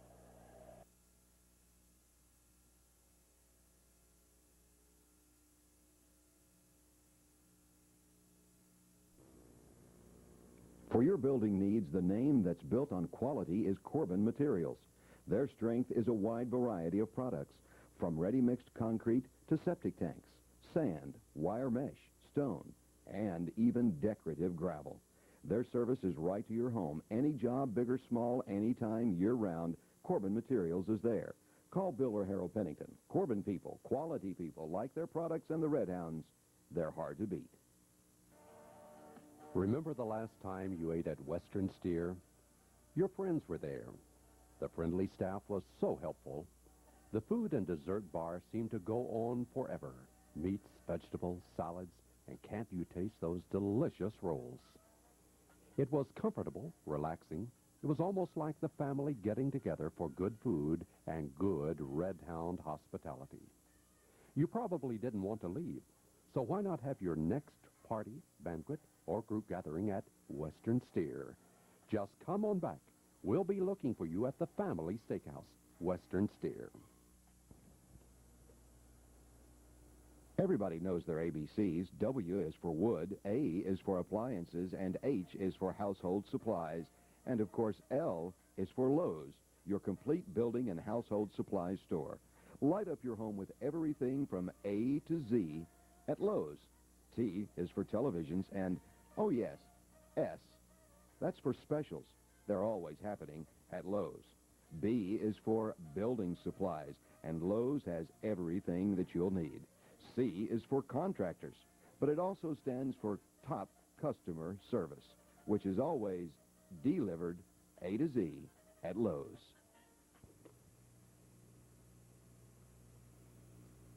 Poin's Complete Car and Truck Service Center can take the worry out of keeping you on the road. Their mechanics are specially trained in the latest computerized repairs. From mufflers to tune-ups, air conditioning, brakes, shocks, and lubrication, Owens does it all. Their professional touch will make your driving a pleasure. Their parts and service bring the top names to your vehicle: Firestone, Bridgestone, and Michelin tires. Owens Auto. The name says it all.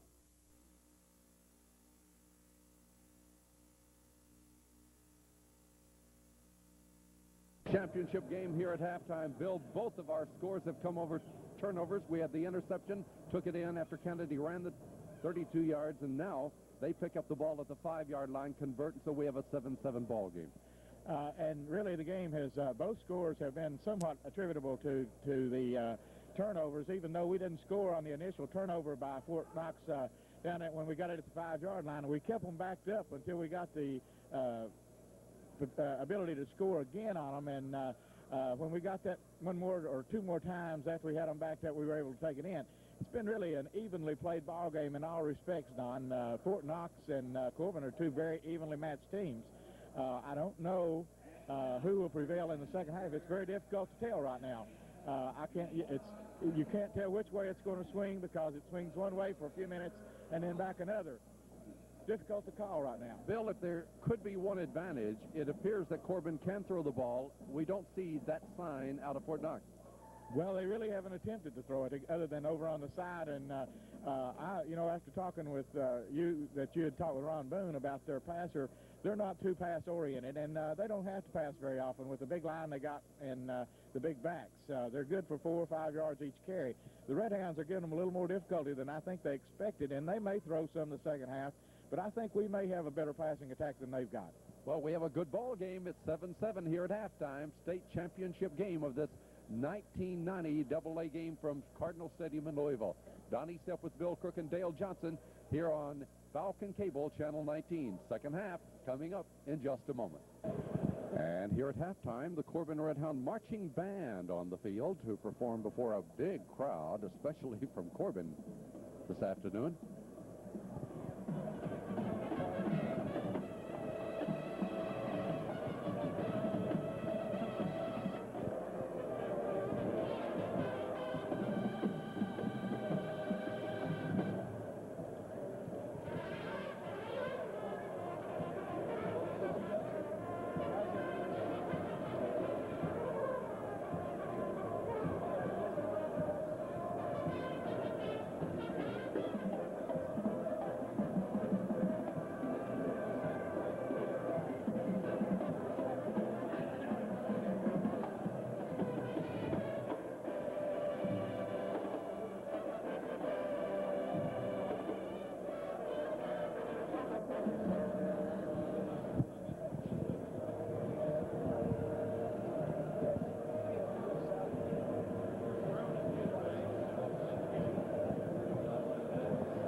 Cardinal Stadium in Louisville.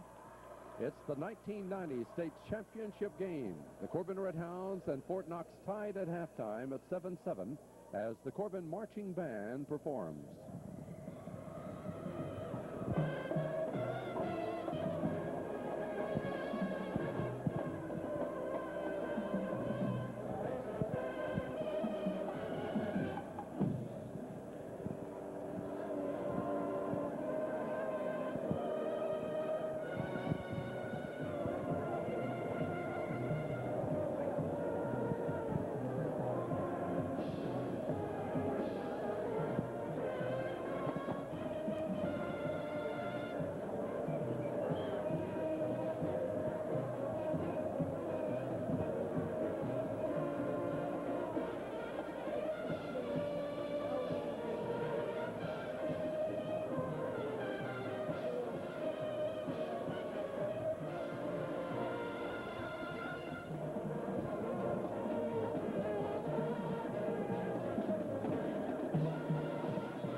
Corbin Band performing here at halftime of the state championship game. I don't know who was left in Corbin to turn out the lights. It seems like everybody is here this afternoon. We hope you're enjoying the replay. This is Donnie Step with Dale Johnson and Bill Crook. Second half in a moment. Well, we were caught off guard a little bit. The Corbin High School dance team is on the field now. More entertainment.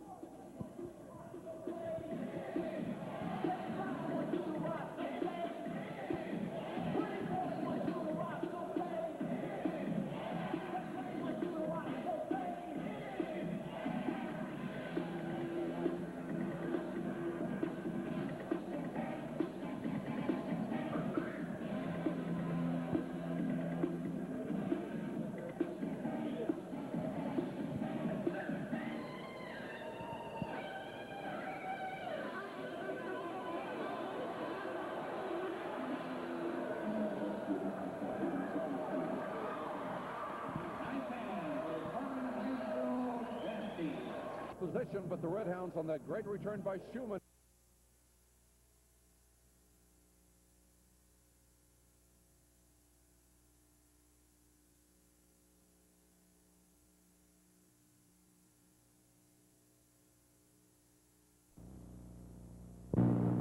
Despite being wonderful companions, my subject group scored low in all coordination skills, showed poor organization, and no decision-making abilities.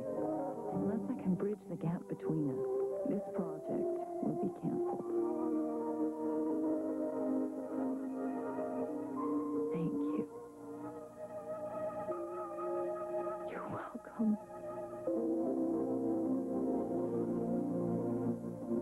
Now let me get get this straight. Stanley is at the 18th Street Convenient, right? No, Henry's at the 18th Street Convenient. Stanley's at 5th and Falls Road. But I saw Henry at the Gordon Hill Convenient. No, they were both at Gordon Hill. Okay, so Jeff, then, is in the North Corbin store, right? No, Jimmy was there. Jeff is at the Lincamp Convenient. Okay, let's face it. North, south, east, west. Corbin is convenient territory. Oh, the inside story is rows and rows of convenience.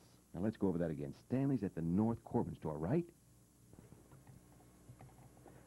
The winning tradition is continuing in Corbin. Gambrel Toyota has received highest honors from the president of Toyota. Elmer Gambrel is the man responsible for this achievement. His commitment to excellence is seen in every Toyota car and in every tough Toyota pickup truck. And don't forget the service that brings satisfaction every time. Toyota is known for excellent, trouble-free cars. Let Gambrel Toyota make you a Toyota winner.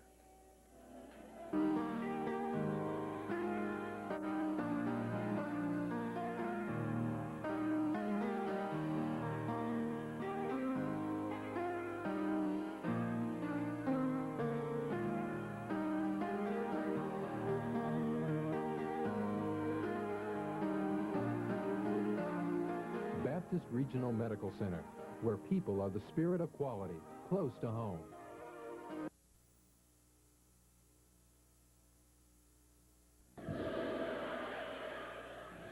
Here at halftime, Corbin and Fort Knox are tied at 7-7, but Bill, we see where the Red Hounds were superior in the first half as they rushed for 97 yards to only 65 for Fort Knox.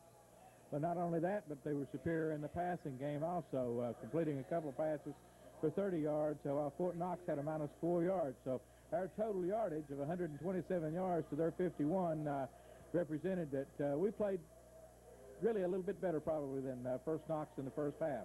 Well, the turnovers and where they came. Of course, Corbin had to go out and earn their touchdown after the Schumann interception, whereas Fort Knox had very little earning to do. When you get the ball at the 4-yard line, you don't have a lot of earning to do. However, we had it first and goal at the 2 and didn't, and therein lies the difference maybe in a halftime deadlock. And that's true. We had the same opportunity that they had, and we were unable to take advantage of it, and that, to this point, has really been the difference in the game. We're tied now, and we actually could be ahead 10-7 or 14-7. Our second half means that Corbin will have to kick off, as Fort Knox had the option in the first half. They deferred until the second half. They actually won the toss, and they kicked off to start our football game today. In the second half, they're going to take it. Fort Knox has bussed over on military buses 2 contingents of soldiers. Now, I don't quite understand that, how the government will come out and support that school and yell for them and not our schools. They're a little crazy here. And I thought that was the United States Army. I didn't know we had seceded, but apparently so. They marched them in here in military fashion. They brought them on military buses, and so they're sitting up there and pulling for Fort Knox here. But there are far more, at least 2-1 Red Hound fans here this afternoon. Here we go, getting ready for the second half kickoff. Now, Corbin has been kicking this ball off to the side to start our game. Again, we acknowledge WYMT Sports for the video supply of this football game. We thank them very much. Of course, we bought the rights to this game, too. We might add that. So you could see it here on this Sunday night as we've been bringing you the replay of Corbin Red Hound football for 12 years now, and we didn't want to stop with such a big game as this. And Rucker's kick across the way, and like the others, it's gone out of bounds. Well, it was out at about the 30-yard line, Don. That'll back us up 5 more yards, and I don't think we'll do that again. So it went out of bounds at the 33. They're going to put it back to the 35-yard line. And Jones is lining up on that wing over there. Now, he's not a bad runner. Willie Jones, he's a 5'10", 160-pound sophomore. They're trying to keep it away from number 33, Chaz Lewis. Lewis is their real threat. He's a 5'11", 175-pound senior. So once again, Rucker will tee the ball, and let's see. Yeah, he's still got that same angle. And apparently going to kick it over there. They've been getting across the 40 with that kind of situation. They got to the 42 a moment ago after receiving the ball at the 32 in the first half. So Rucker, once again, the kickoff to start our second half. And let's see as he approaches the football now. This one will be taken by Jones at the 35, and he's out of bounds at the 41. So once again, the Eagles have excellent field position. Well, that particular strategy worked very well against Danville, but it hadn't worked at all today. Against Danville, it was beautiful because Danville did not put people back in deep one time, and then he kicked it deep the second time out and the third time, and we got them trapped around the 25-yard line all evening. But here today, Fort Knox is getting across the 40 on the couple of kickoffs, and they have it at the 41 right now, 1st and 10. Lewis, right up the middle, that's number 33. Lewis gets about a yard. And a real good stiff tackle in there by Jonathan Wells as he came up and really put a hard lick on Lewis, stopping him with perhaps a yard gain. He was helped in there by number 81, Tim French. It'll be 2nd down and 9 at their own 42-yard line for Fort Knox. Just getting underway in the second half of our football game. Tied at 7-7. This is Lewis again. Lewis behind the blocking of Davis. He turns the corner and down he goes, but he's still got about 5 yards. And that time he was turned in by Jason Gooden, the cornerback, and Jeff Moran and Corey Reeves came up to make the tackle. So it will be a 5-yard gain up to the 47-yard line, where Fort Knox will have it 3rd down and 4 for the 1st down. By the way, we do want to mention we'll begin our basketball telecast at this hour next week here on Channel 19. We'll have a slate of Corbin Redhound basketball games coming your way again this year, as they've opened at 1-1 up in Lexington. Here we go, 3rd down and 4, and this will be Jones. Jones going wide. He tried to stretch it out. He got about 3 yards. Had just a real excellent open field tackle by Brent Justice as he came over from his defensive end spot to pull Lewis down. Great play by Brent Justice, and he's had just an outstanding game defensively for the Red Hounds. He got 3 yards. That's going to leave it 4th down and a yard to go, and watch him track him down. Now Jones tries to go wide, but number 76 is in pursuit, and he grabs him and keeps him from getting that necessary yardage. Just a really big play by Brent Justice. 4th down, a yard to go.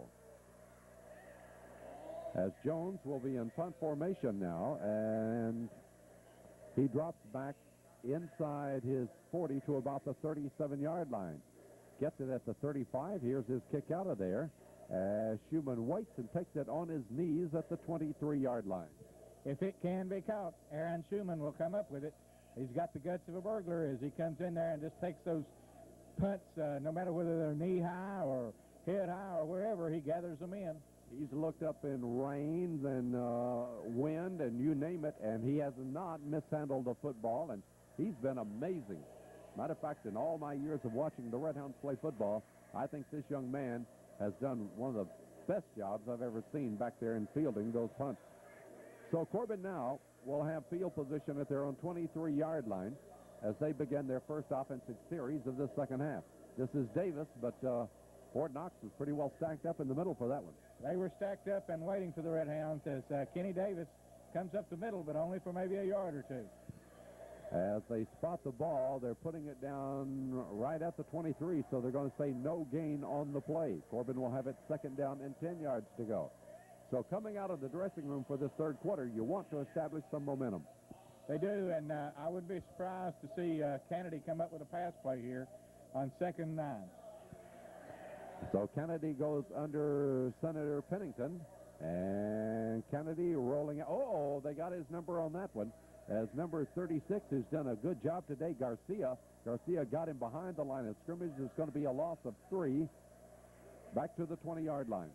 And perhaps we went to the well once too often. We've went to the Kennedy rollout on long yardage situations many times this season, and most of the time it's effective, but they had it smelled out very well. So you see there that Brent cannot get back to the line of scrimmage, trapped back at the 20-yard line, and Corbin will have it 3rd down and 13 for the 1st down. So thus far, The defense for the Eagles of Fort Knox has held Corbin at bay. On the third down play, Selvey, and wham, he's hit right at the line of scrimmage for no gain. Absolutely nothing as the Red Hounds tried to draw, the quick draw up the middle to catch Fort Knox Eagles off balance, but Fort Knox was waiting for it and shut it down.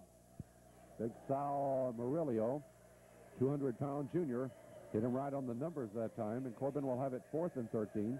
And so Brad Rucker will be in punt formation now. Brad Rucker, who's done a fine job in kickoff, extra points, and punting this year. Low snap, but he has time, gets it out of there. This is a hard one to field, kind of line drive. Hit, takes a Corbin bounce across the 40, and they'll touch it dead at the 39-yard line. That will be a 41-yard kick for Rucker. And really, it could have been even more. Brad made a beautiful kick on this type of field where there's a carpet. It will usually hit and roll for another 10, 15 yards. He wasn't able to get the roll, but he made just a beautiful punt, keeping it away from the receiver, and just a great job by Brad Rucker. Well, once again, Fort Knox will have good field position. About the only time they haven't had that today is when they stopped Corbin inside their own 5-yard line. But now they have field position at their 39-yard line. Big fullback Davis takes a lot of people to pull him down, number 20, and they get him down after he got about 4 yards. Number 60, Jonathan Wells, was primary in there. Davis didn't appreciate that, and Jonathan didn't care if he appreciated it. He made a real good tackle. Red Hound fans waiting in anticipation, hoping that their Hounds can come back now as it's a 7-7 ball game here in the third period with 7 minutes and 30 seconds to go. A 4-yard gain. And so, on 2nd and 6, this is Lewis. Lewis gets close to a first down as he brings the ball up to the 49-yard line. He got about 7, I believe it's a yard in advance of the stick over there, so that means it will be a first down for Fort Knox. He had excellent blocking as he came around there, but this young man, Lewis, even though he's fast, is got some good power, too. Gets a big block from Daniel Davis in there and another block by one of the linemen, and he just shoots on across through there. Strong run.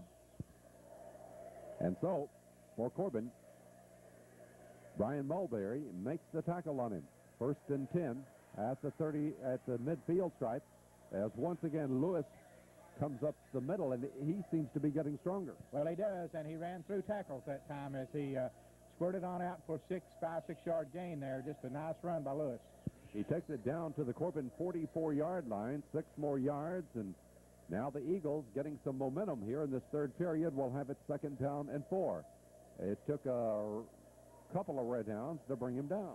Aaron Schumann was one of them, hit him head on. On 2nd and 4, Lewis, once again, he's been their workhorse, and they're opening some holes now as he gets about 7 more. Takes the ball down to the Corbin 37-yard line. And Jason Gooden and once again Aaron Schumann combine on the tackle. It's going to be another Fort Knox first down. That's their 2nd first down on this drive that originated back at their 39-yard line. They get it down to the 37 where they'll have it 1st and 10.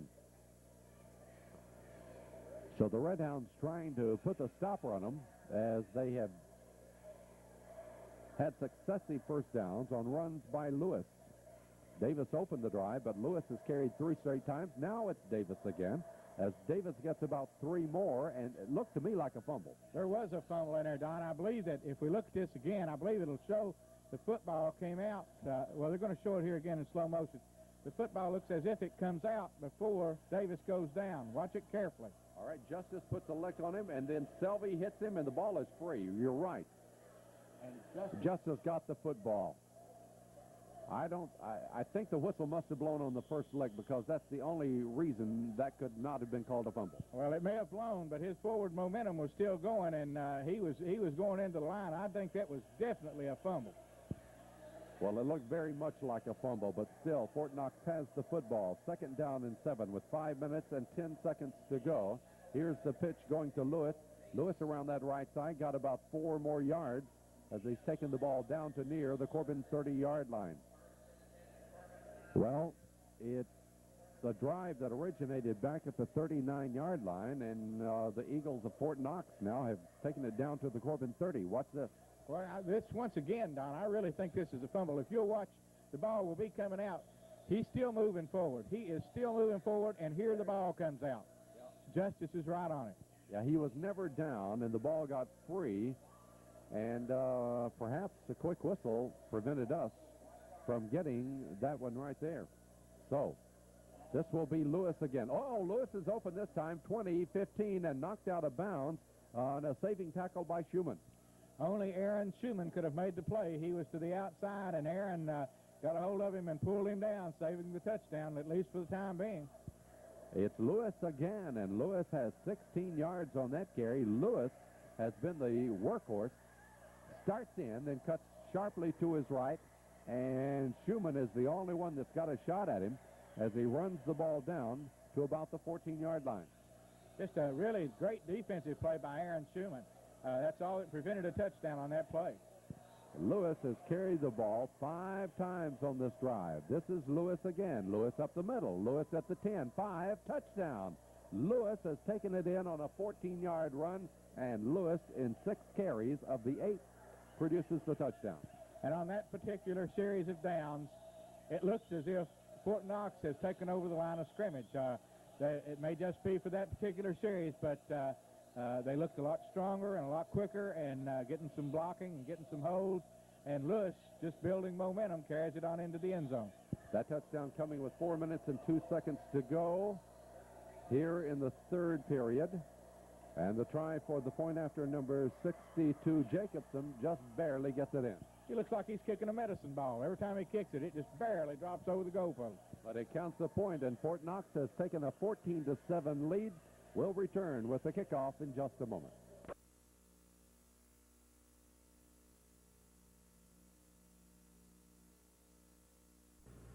The Corbin Deposit Bank Tellerific 24-hour ATM lets you bank whenever you want. At Corbin Deposit Bank, we try to offer convenient banking hours with drive-through windows open early and late. But we know that our customers sometimes need banking services at other times. The Tellerific ATM is always open, 24 hours a day, 7 days a week, nights, holidays, and weekends. Corbin Deposit Bank, member FDIC. Won't start? Call Johnny. Won't stop? Call Johnny.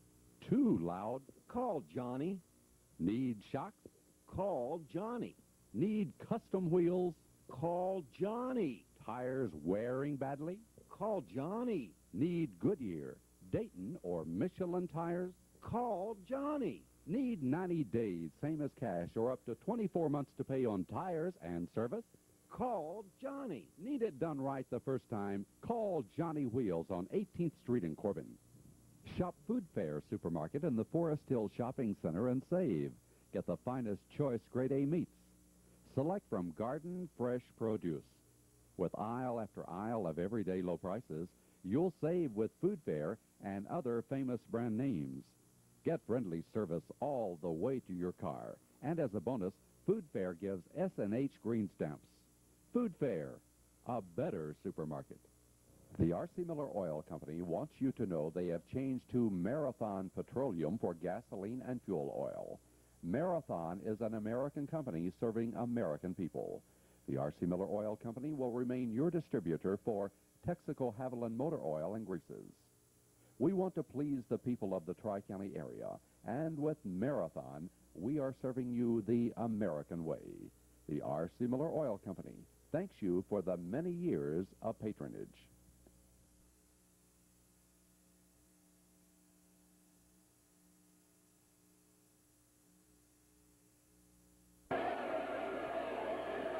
Now ready for the kickoff as Fort Knox has taken a 14-7 lead over the Red Hounds of Corbin in the state championship game. Schumann, the deep man for Corbin, standing inside, is on 5-yard line. In high school ball, if it goes in the end zone, it's an automatic touchback. Fort Knox has been able to get it pretty deep each time today. Here's Schumann. He takes it at about the 5, 10, 15, 20, 25. Schumann gets an opening to his right, Schumann across the 30, 35, midfield, down to the 45, and Schumann has returned all the way to the Fort Knox 42-yard line. Just a great return by Aaron Schumann as he swings to the right behind his blocking and had only one man to beat. Unfortunately, that was number 20, Daniel Davis, who of all people would you expect to be back in a safety position, but he made the sure tackle, taking Aaron down at around the 45. One of his fine kickoff returns, this one going for 55 yards, and watch Schumann spot the opening here. And when he does, he has one man to beat and maybe a touchdown, but he does put Corbin right back in this ball game with great field position. He does. As we look here now, you'll see Daniel Davis come in and make the hit, bringing him down at about the 42-yard line. Boy, that Davis is some player. 6'3", 251-pound senior. But Corbin has the ball at the Fort Knox 42-yard line. And the Redhounds get set to go, trying to get back in here and tie this one up. They opened with a 7-0 lead. Then Fort Knox tied it up. It was 7-7 at halftime, and Fort Knox has just struck on a 14-yard run by Lewis to go ahead 14-7. This will be Hickman, as Hickman gets the opening to his left, makes a nice run. Hickman gets about 10 yards to the 31-yard line. Beautiful run by Tim Hickman as he gets across the line of scrimmage and cuts back into the center and takes it down there as the Redhound fans get revved up. Well, that's a 10-yard run. Watch it again as Hickman looks for the opening, makes a nice cut back here, and then sees defense in the way, tries to outmaneuver them, gets down to the 31-yard line. Corbin first down and 10 at the Fort Knox 31. And once again, it's Hickman. Hickman makes a good quick cut up the middle, gets about 9 more yards to the 22-yard line. Another big pickup and another big hole on the right side of the Redhound line. It must be Chris Judd and Todd Abney. Well, no, let's see. They got Derek Raines and Chris Judd playing side by side at tackle and guard on the right-hand side, and they've decided to run behind them, and, man, they've opened some holes. Tim Hickman in back-to-back runs now has gained 19 yards. So the Redhounds have opened up that speedster for a first down, and now it's going to be second down and a yard to go for the first down. Hickman again. Hickman this time. We went to the well once too often, it looks like, because Fort Knox was there waiting to plug that one up. They had the entire population of Fort Knox waiting right in that hole, and or would-be hole, and Tim, all he could do was run in it and kind of go down. He did get about a yard on the play, however, and it looks like it's going to be close for a first down as they bring the 6 across, and I believe that it looks to me like it is good enough for a first down from here, as we had a yard to gain to the 21-yard line. So the Redhounds are right back knocking at the door here after going down 14-7 to Fort Knox, getting good field position. And it was set up on a 55-yard run on the kickoff by Aaron Schumann. It is a Corbin first down. They're second on this drive at the Fort Knox 21-yard line. So here's Kennedy, the quarterback, going under. As Kennedy will give to Jackson, and Jackson gets a good haul off that left side and gets about 9 more yards. He really did. That was a beautiful hole opened up over on the left-hand side of the line as Jackson cuts it back in between tackle and end. And let's see who gets it here. Is that Colin Ball, number 52 over there? It is indeed Colin Ball, along with Tim Hickman getting a block. It takes out one, and he cuts it back and picks up a nice gain. And Kenny Davis leading the way on that one. So it'll be second down and a yard to go for Corbin. They've got it down at the 12-yard line. This will be Jackson again, as Jackson gets what looks like the first down, but wait a minute, flags are down on the play. If you'll remember, when the Redhounds penetrated for their first touchdown of the game, they had a holding call against them, set it back. It did not stop them, however, that time. But here, another critical call, and it comes when Corbin would have had a first down inside the 10-yard line. Well, I didn't see the hold. I really, this is twice on short runs like this that are not pass plays or strung out some way.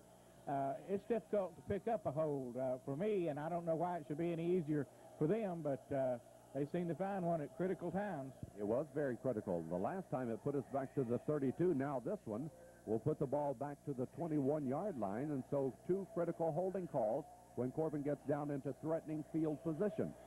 So now, instead of second down and 1, Corbin will have it second down and 10 from the spot of the foul. This will be Hickman. They're trying to swing him wide, cuts into the gap there as Hickman takes it down to the 14-yard line. He picked up 6 of those yards, where Corbin will have it 3rd down and 4 for the first down. And once again, behind excellent blocking, he makes the cutback and picks up some good yardage, putting us back in favorable field position. 3rd down and 4 for the first down. The Red Hounds probably would have had that first down a moment ago, but now, due to the holding penalty, Hickman has picked up 6 of those yards. Watch him here quickly spot that hole. He can stop on a dime. He really can. He cut right in behind Kenny Davis and Brent Kennedy as they threw blocks. Looks like we've got Fort Knox jumping all sides here. Yeah, that'll give us an automatic first down if that's the call. Big number 71, Shane Beck, 265-pound senior, came flying through there, and that's the call. Corbin will get the first down on a 5-yard penalty against the Eagles. And if my recollection's right, I believe that's the first penalty against Fort Knox. I believe you're right. I believe you're right. The Red Hounds come up with it. As they'll get the first down. Timeout, Fort Knox. They are calling the timeout, so we have a timeout here as the Corbin fans are trying to urge their team on to get back in here and tie it up. Timeout with the score, Corbin 7, Fort Knox 14.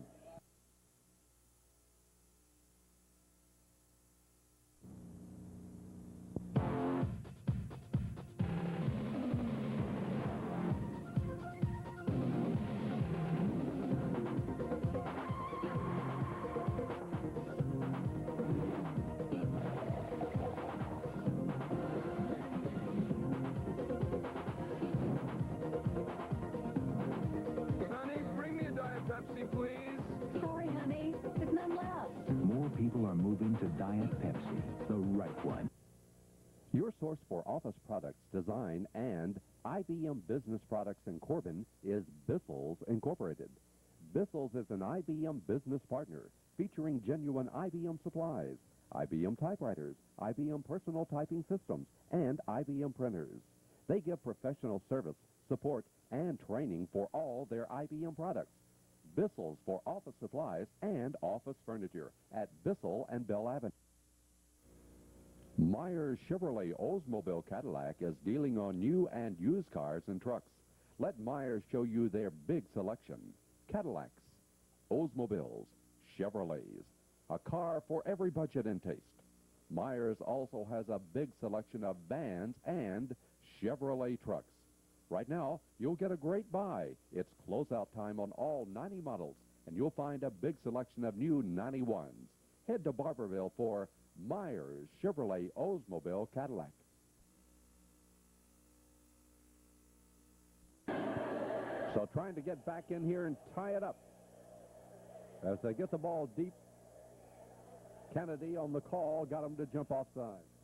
I think he juggled his cadence and caught them in a position where they just jumped over anxious to stop the Red Hounds, and of course they've given them a first down. First and goal at the 9-yard line. They have used Hickman and Jackson very effectively on this drive that originated back at the 42-yard line of Fort Knox.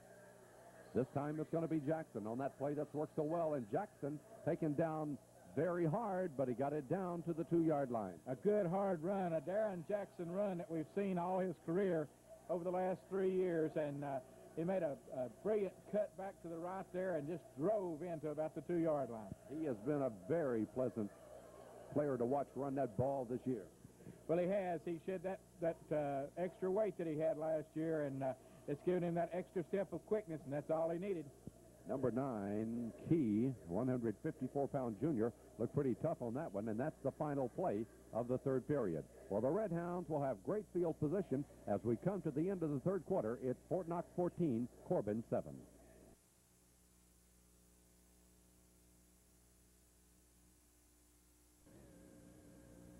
What could be finer than a bass boat from Corbin Marine with the #1 motor, Mercury?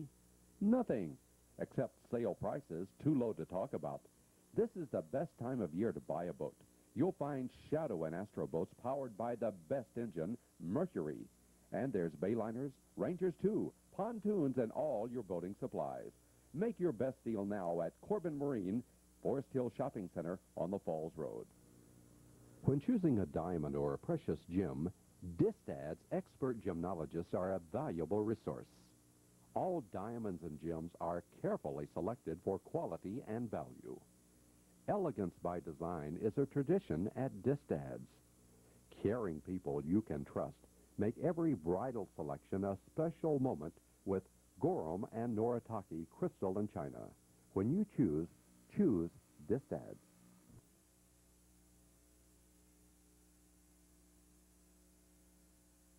Well, here we go now as the Red Hounds on the first play of the fourth quarter, and wow, what a defensive stand that was. What a shot, and once again, it's number 20, Don, Daniel Davis, that comes in there unblocked. I don't know why that we don't block him, particularly when we get down on that goal line, but he comes through unblocked and makes the hit, and boy, what a hit. This is where Jackson has been getting good yardage here on this drive, but not on this play. Just a moment ago, he had picked up 7. Here they stop him at the line of scrimmage at the 2, and Corbin will have it 3rd and goal at the 2. So another big opportunity. The Red Hounds trying to cash in here. At the 2-yard line on 3rd down, Kennedy calls. Kennedy, oh, he slipped. Kennedy is going to be taken down behind the line of scrimmage, throws the ball away, but that looks like grounding. Well, it could be perceived that way. Hickman was over on that side, but he did seem like he was throwing it to avoid the sack, so they may call grounding on that. If you'll remember, when we had it there in the first quarter and trying to get it in, he slipped a little bit that time when he was trying to move to his right. I noticed him stumble just a little bit on this carpet here. Yes, he has. He stumbled twice and down close, and that prevented him from getting his footing and coming back and possibly making a good play. It just seems like that we seem to be mistake-prone today. Watch him right here. Just stumble a little bit. I see what he did. He tripped on Abney's foot. Yes, he did. He got his foot caught under Todd Abney's foot there as he came back and caused him to stumble, and that might have been the difference.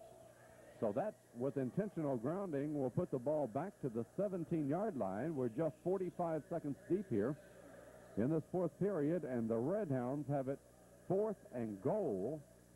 Another opportunity about to slip away. They had it 1st and goal at the 2-yard line in the first period. I kind of look for a screen pass here, Don. With the rush that they're getting on us, we may throw a little screen out there and try to break it on them. Let's see what happens here as Fort Knox. Corbin called timeout to talk this one over. This is a huge, huge play. Fort Knox up 14-7, but quite honestly, these Red Hounds have played with them, if not above them. They really have. It's only been a break here and a break there that has made the difference, and they've taken advantage of a couple of breaks that they've got. We have failed to take advantage of the ones that we got, and that's been the difference in the ball game. You know, their linebackers we're not blocking them, so we may as well try a little screen pass. Something quick here would work probably. Well, let's see what does happen, because any way you go about it, that's a long way to go from the 17-yard line on 4th down. Got to get it all in one play now. Kennedy on the, see the ball move? Yeah, Trey just hesitated a little bit and started to snap it and kind of caught himself, but it was a little bit late. That's going to cost us 5 yards. That'll put the ball back to the 22-yard line. And so now, here early in this fourth period, the Red Hounds had it 1st and goal at the 9-yard line. They got it down to the 2. No gain there. And now they're back to the 22-yard line, 4th down and goal to goal. So opportunities in this ball game just about ready to slip away again if they can't convert here.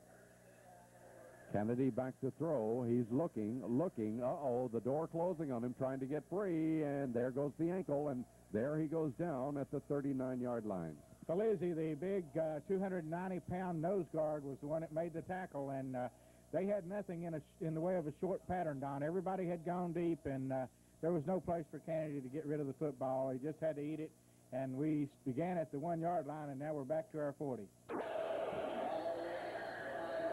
Well, here you see Kennedy going back, and they put the rush on him, so had not been for that foot being grabbed chance that Brent, and he's done it this year, he could slide free and get out of there and turn what looked like disaster into a gain, but not this time. So Fort Knox takes over at the 39, stepping over people. This is Lewis. He continues to be the workhorse, and Lewis gets about 5 yards. Yes, he does. As he stepped across the line of scrimmage, we had it pretty well stacked up, but he kind of hurdled the line and came through for 5, 6 yards. Corey Reeves, number 44, made the tackle on him as he got it up to the 44-yard line. 2nd down and 5 for Fort Knox. They lead by 14-7. We're in the 4th period of this football game now. And, of course, Corbin trying to prevent them from putting a drive that would eat up a lot of time. They stopped Davis after getting 2 yards to the 43. Davis has not been the potent ball carrier today, but the blocking and his tackling have really been a weapon. Defensively, he has been awesome. A lot of it we've contributed to, but by not blocking him as well as we should. But he's just been very, very strong defensively. And that particular play, he was driving through. We had 4 or 5 people stacked up, and he was still pushing forward. So he got it up for a couple of yards, and it's 3rd down and 3 as Lewis gets the pitch. This is Lewis turning upfield. Redhounds converge on him. He got 3 yards. It looks like it's going to be good enough for a 1st down right up near the midfield stripe. And the tackles made by Corey Reeves and Brian Mulberry. Once again, we get the look, and Mabe puts the shoulder in, but he got just enough for the 1st down. Across the 49-yard line, it'll be 1st and 10 from there for the Eagles of Fort Knox.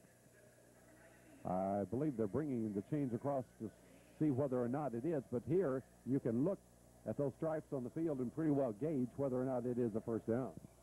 Yeah, it's pretty easy to tell from here. So that will be 1st and 10 just across the 49-yard line. The Fort Knox cheering section across the way.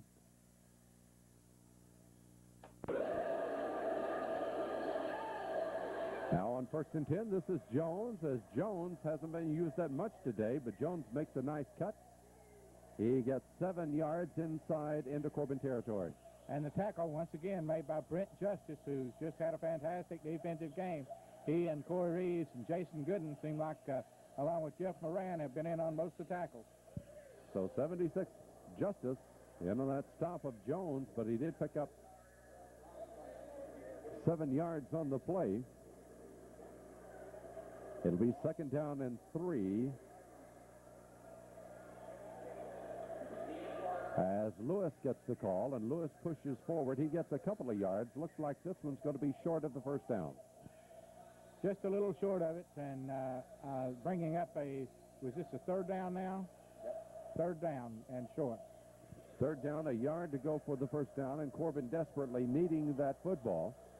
Big Corbin contingent here today, trying to urge the Redhounds to stop them here on this 3rd down as they have the ball at the Corbin 42-yard line.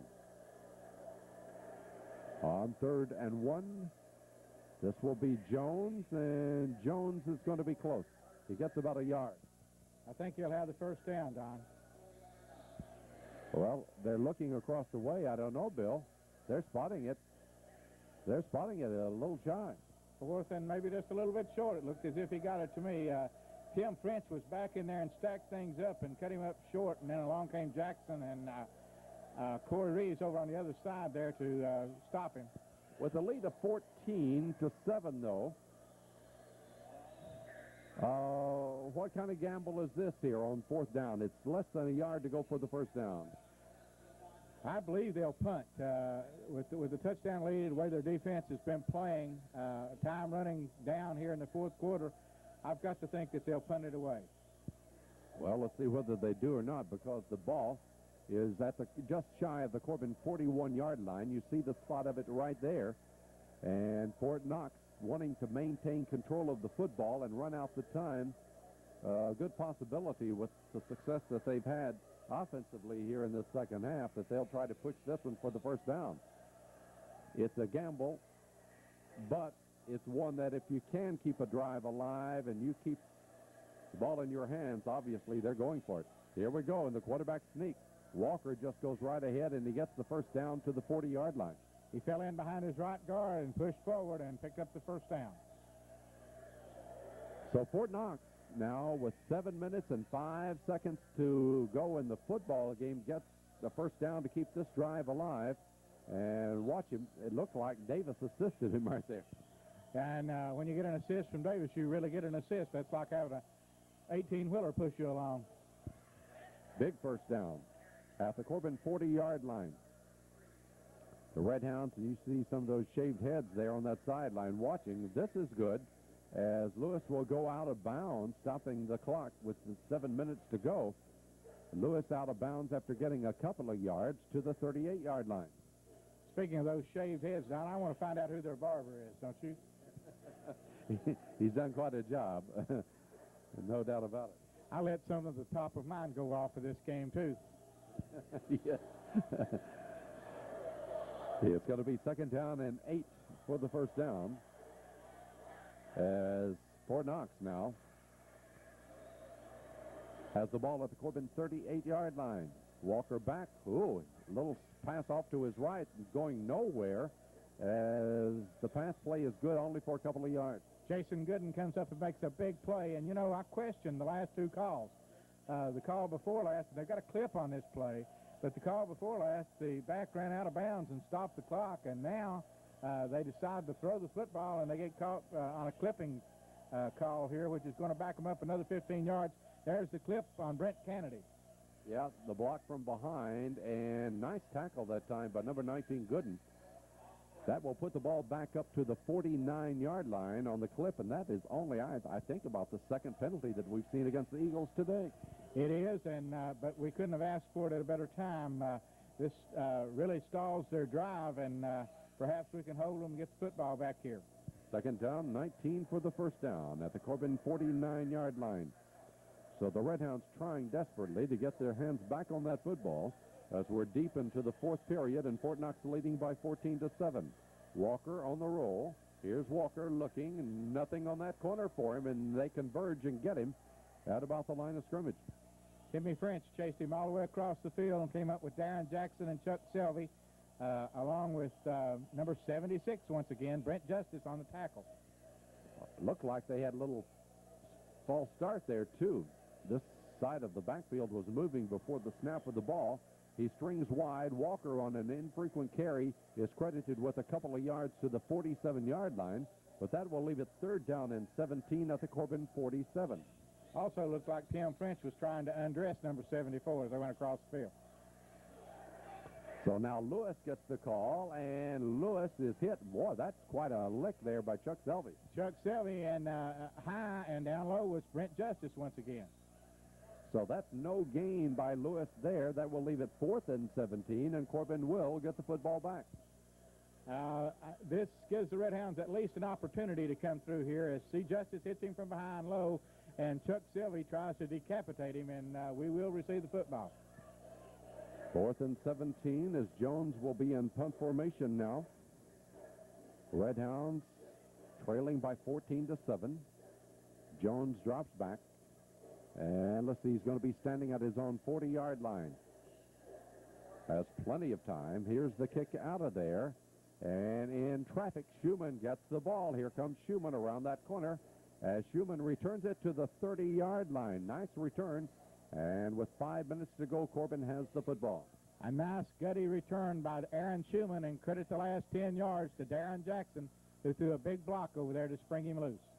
So the Red Hounds have very little time with which to operate and trying to get back in here and tie it up or possibly take the lead if they went for 2. They trailed by 14-7.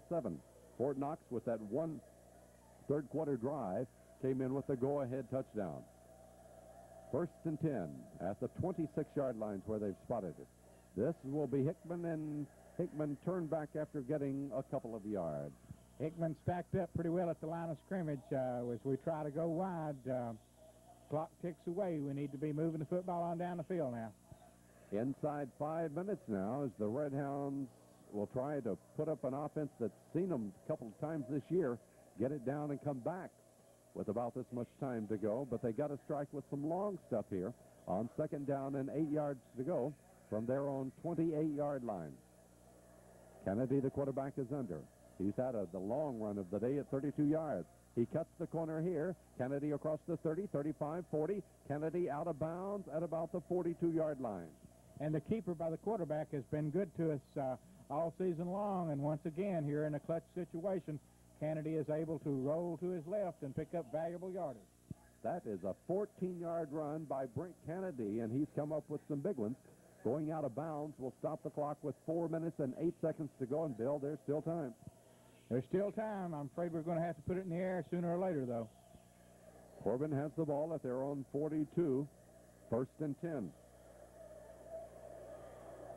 Kennedy on the call now, gives it to Davis, and Davis squirts forward for about 3 yards as he brings it up to the 45-yard line. Trying to surprise him a little bit with a quick fullback up the middle. Picks up maybe 2-3 yards. It'll be 2nd down and 7 for the 1st down, and Kenny Davis being met by a big number 50 in there, and he gets 3. Paul Felici, that 290-pound nose guard. So a couple of big guys here for this Eagle team, and they made their presence really felt here today.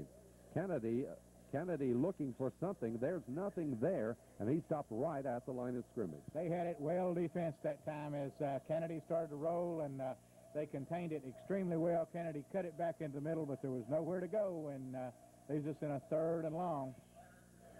Time, a precious commodity now with 3:07 to go. You can see how they had stopped him from going wide. He tried to cut it in, got it back to the line of scrimmage. It's going to be 3rd and 7 at the 45-yard line. 3 minutes and 7 seconds in the ball game. Corbin with Hickman on the wide sweep. Hickman gets to midfield, but that's not enough for a 1st down. In a passing situation, we run the sweep, which sometimes is effective. That time, however, we were not able to get quite enough out of it. We're looking at a 4th and about 2. Very, very big play coming up here on 4th and 2 as we show you a play that has been quite effective, especially against Danville, as Hickman takes the sweep wide to the right side. He got to midfield. He needed to get down to the 48-yard line of Fort Knox for the 1st down. So 4th and 2, big decision time as we have a timeout. Fort Knox leading by 14-7.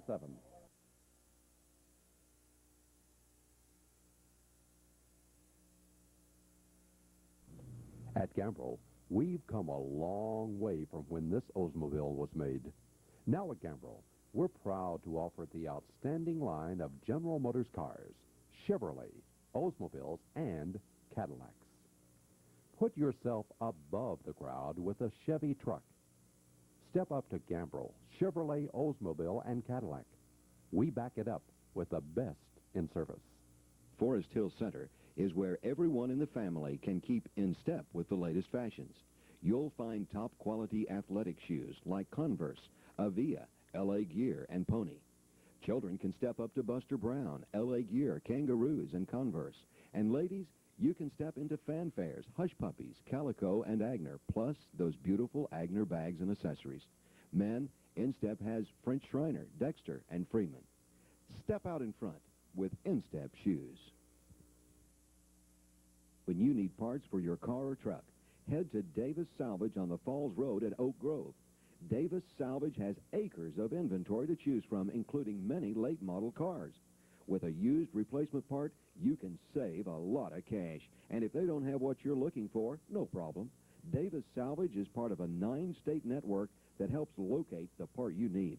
Check first with Davis Salvage for auto parts, from windshields to radiators.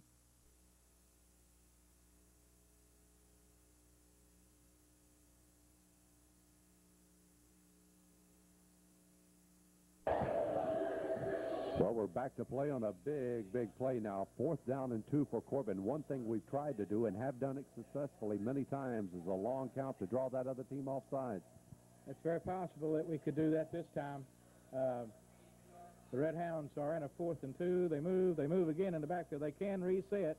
Oh, now our offensive lineman moves. Well, we had all 3 backs move, an offensive lineman move, and instead of 4th and 2, it's going to be 4th and 7.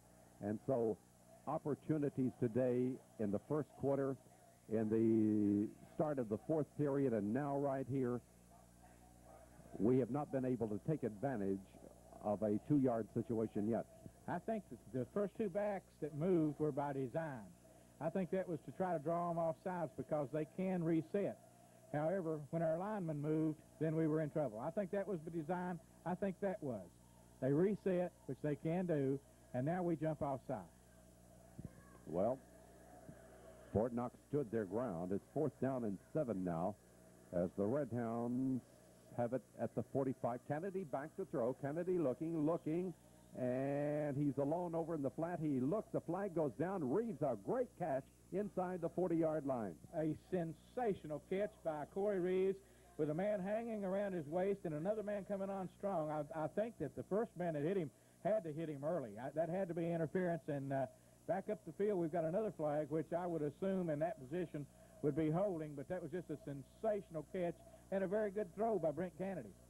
So the Red Hounds right now are looking at possibly a first down on a pass interference, which they would have. Well, it's offsetting penalties. Holding is called against Corbin, and pass interference against Fort Knox. Let's see if we can spot the holding. All right, we've got Kennedy rolling out there. Derek Raines has the block on Felici. He has him blocked. I don't see any hold. I don't see a hold. Well, we couldn't see the front of that jersey, but boy, what a grab by Corey Reeves, and that's big-time football right there. That young man shows why he's our Mr. Football in the state of Kentucky. But it will go for naught. We're back to where we started from with 2 minutes and 30 seconds to go in this football game. It's 4th down and 7, and Corbin, it's a must-play. This is one that we have to have. 4th down and 7, the entire season hinges on this play. The Red Hounds, after being so superior against Danville last week, have had a tremendous football game today against the Eagles of Fort Knox. And the season and the state championship is on the line here on 4th down and 7 with the ball at their own 45-yard line. They're talking about it right now.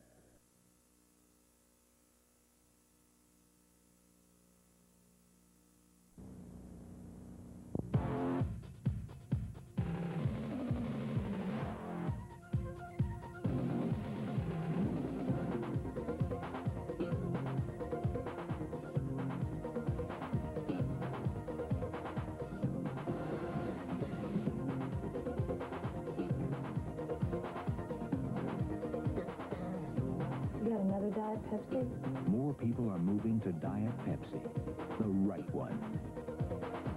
Quality is job one at Ford, and with Marine Myers, you've got the big picture on where to buy your next quality new or used car or truck. Red Hounds know a good deal, and Marine Myers has the right deal at the right price for you. Of course, nothing compares to the quality of the Lincoln Continental Town Car. Or, if you're thinking about trucking it this year, come to Marine Myers, where Red Hounds are rolling on the Falls Road in Corbin.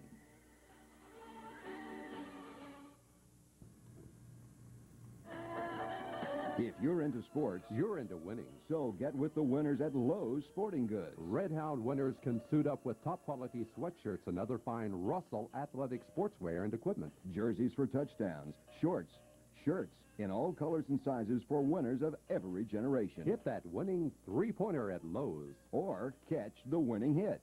Or hit the winning run. Or run with Nike to the top of the ratings. Red Hounds are winners. And at Lowe's, you'll win big with Russell Athletics. The winning combination at Lowe's in the Trademark Center. Team up with Hall Watsons to furnish every room in your home. Magic Chef and Maytag kitchen and laundry appliances. Eureka Power Vacuum Cleaners. The finest quality and selection of Simmons bedding. Lazy Boy recliners to sit back and enjoy the beauty of your home. And luxurious Lee's carpeting for that special touch. The Broyhill Showcase Gallery brings it all together at Hall Watsons. See your home through the eyes of professionally decorated settings. Teamwork, Broyhill, the complete home furnishings of Hall Watson.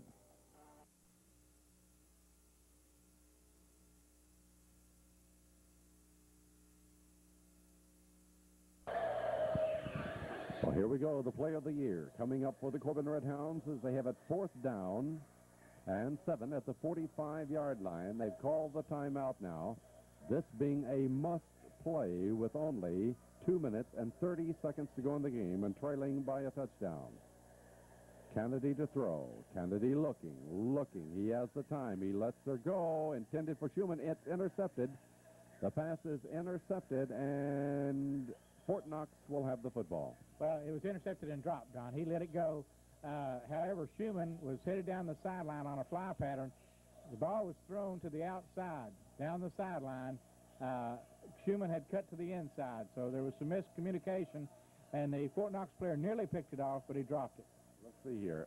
He gets right in front of it. Yep, you're right. He drops the football. I thought he had an alleyway down that other side, but that means that they will have the ball at the Corbin 45-yard line, and Fort Knox is in great field position to run out this clock.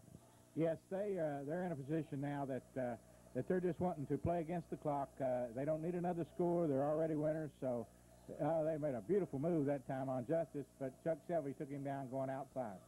That out-of-bounds play will stop the clock with 2 minutes and 15 seconds to go. Walker gets 3 yards. It'll be 2nd down and 7 with the ball at the Corbin 42-yard line. So 2 minutes and 15 seconds to go. Fort Knox, they've lost only 1 game all year, on top by 14-7. You would have thought that they would have done everything to stay in bounds and keep the clock moving. However, he did go out there and give us a break, an opportunity to hold them here. So here we go on 2nd down and 7. This is Lewis, and Lewis straight ahead now. We'll get about 4 more yards down near the Corbin 38-yard line. That will bring up a 3rd and 3. So Fort Knox continues to eat up that time as the Corbin fans becoming despondent now, knowing that time is their enemy, and looks like almost a hopeless situation unless they can grab the ball somehow here. Yeah, we seem to be in a good bit of trouble. The Red Hounds have got to hold them tight here, and I think we're down to either 1 or 2 timeouts now. So now the pitch to Lewis, and Lewis getting good running room. Lewis slips free down that sideline. He's out of bounds, but Lewis got real big yardage there. He got a 1st down. I don't know where he's out of bounds, but nevertheless, he did get the 1st down.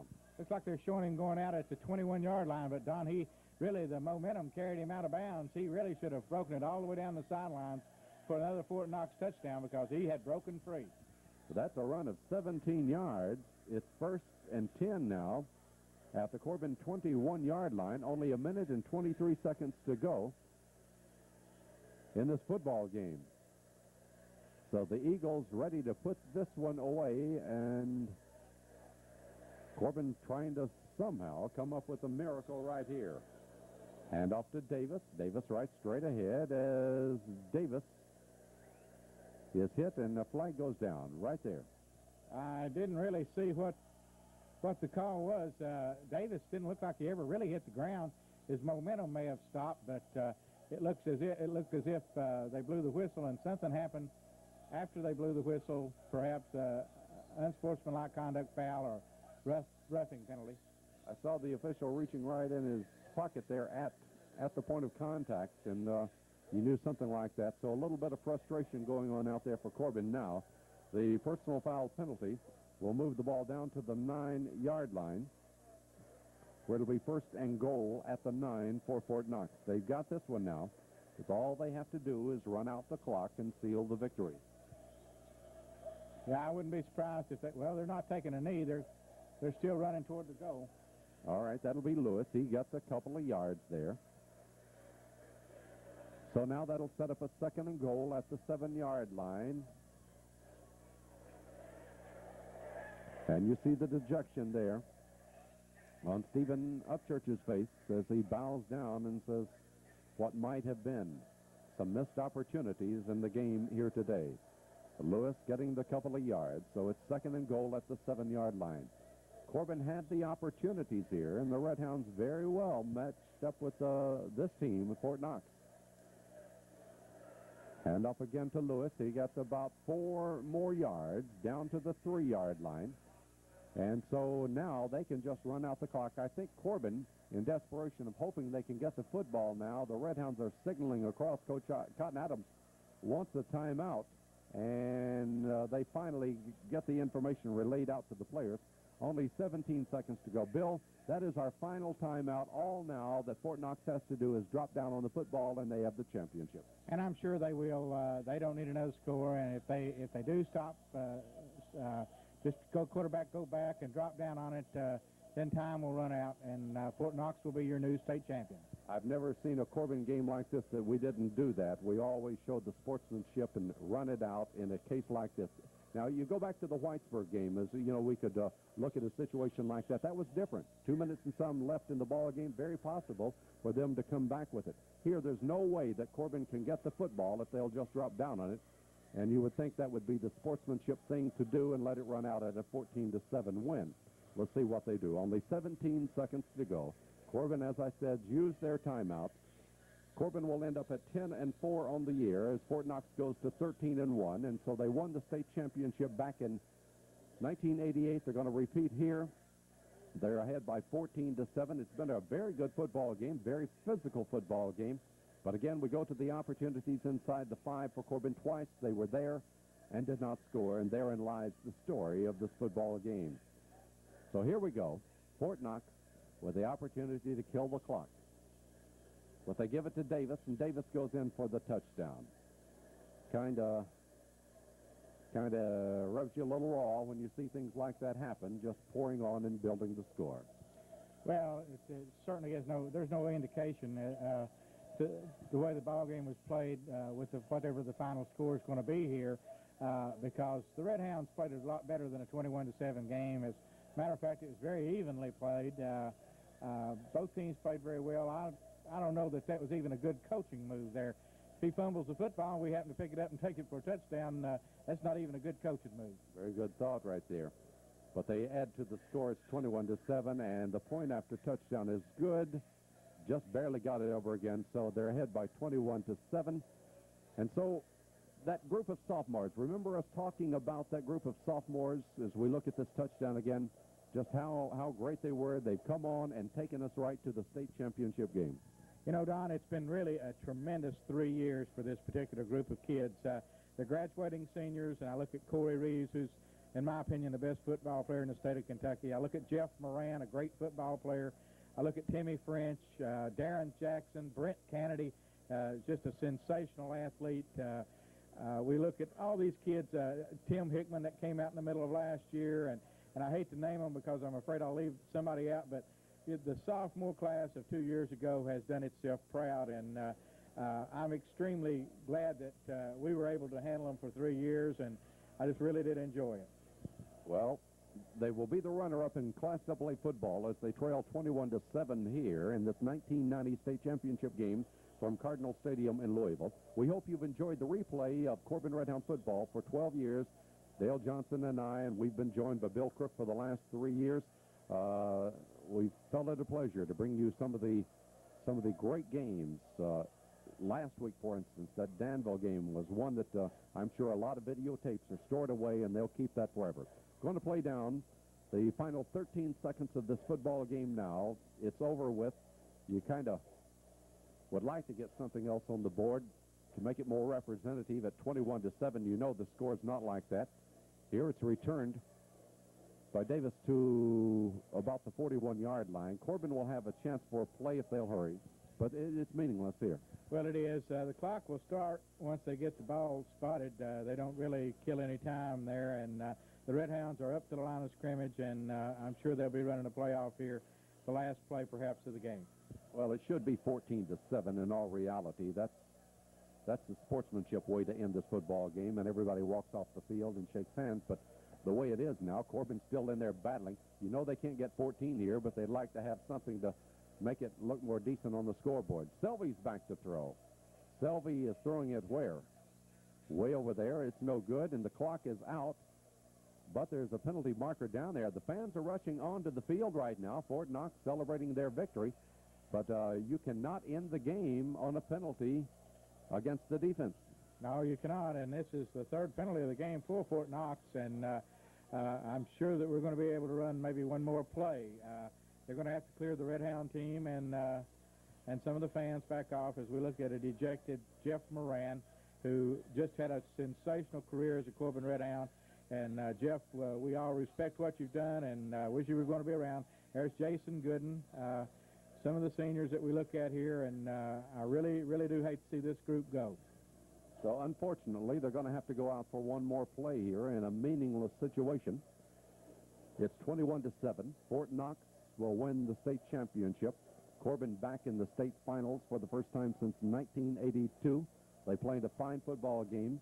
I guess every one of those, that young man and all, will leave their career here at Corbin High School saying missed opportunities. We had it on a platter there inside the 5 a couple of times, but could not cash in. Well, I certainly hope that they remember the good times, and there were many of those. They beat the #1 team in the state in the Danville Admirals, and I hope they always keep that first and foremost in their mind. Well, Kennedy is running it now. He'll throw up a prayer, and this one's picked off. It'll be returned, and there he goes down, and that'll be the football game. So people keep hitting at each other on the football field right now. The celebration of victory by Whitaker as he runs around, and we've got them going at it right now. But if the game ends at 14-7, I don't think any of this that we're seeing down there right now is happening, Bill, and that's where it should have ended. Well, you're right. I think possibly the last score may have precipitated all this, and it's certainly not a very pretty sight, but it was something that, you don't like to see. But, had they just taken a knee down there on that last touchdown, you probably wouldn't have seen it.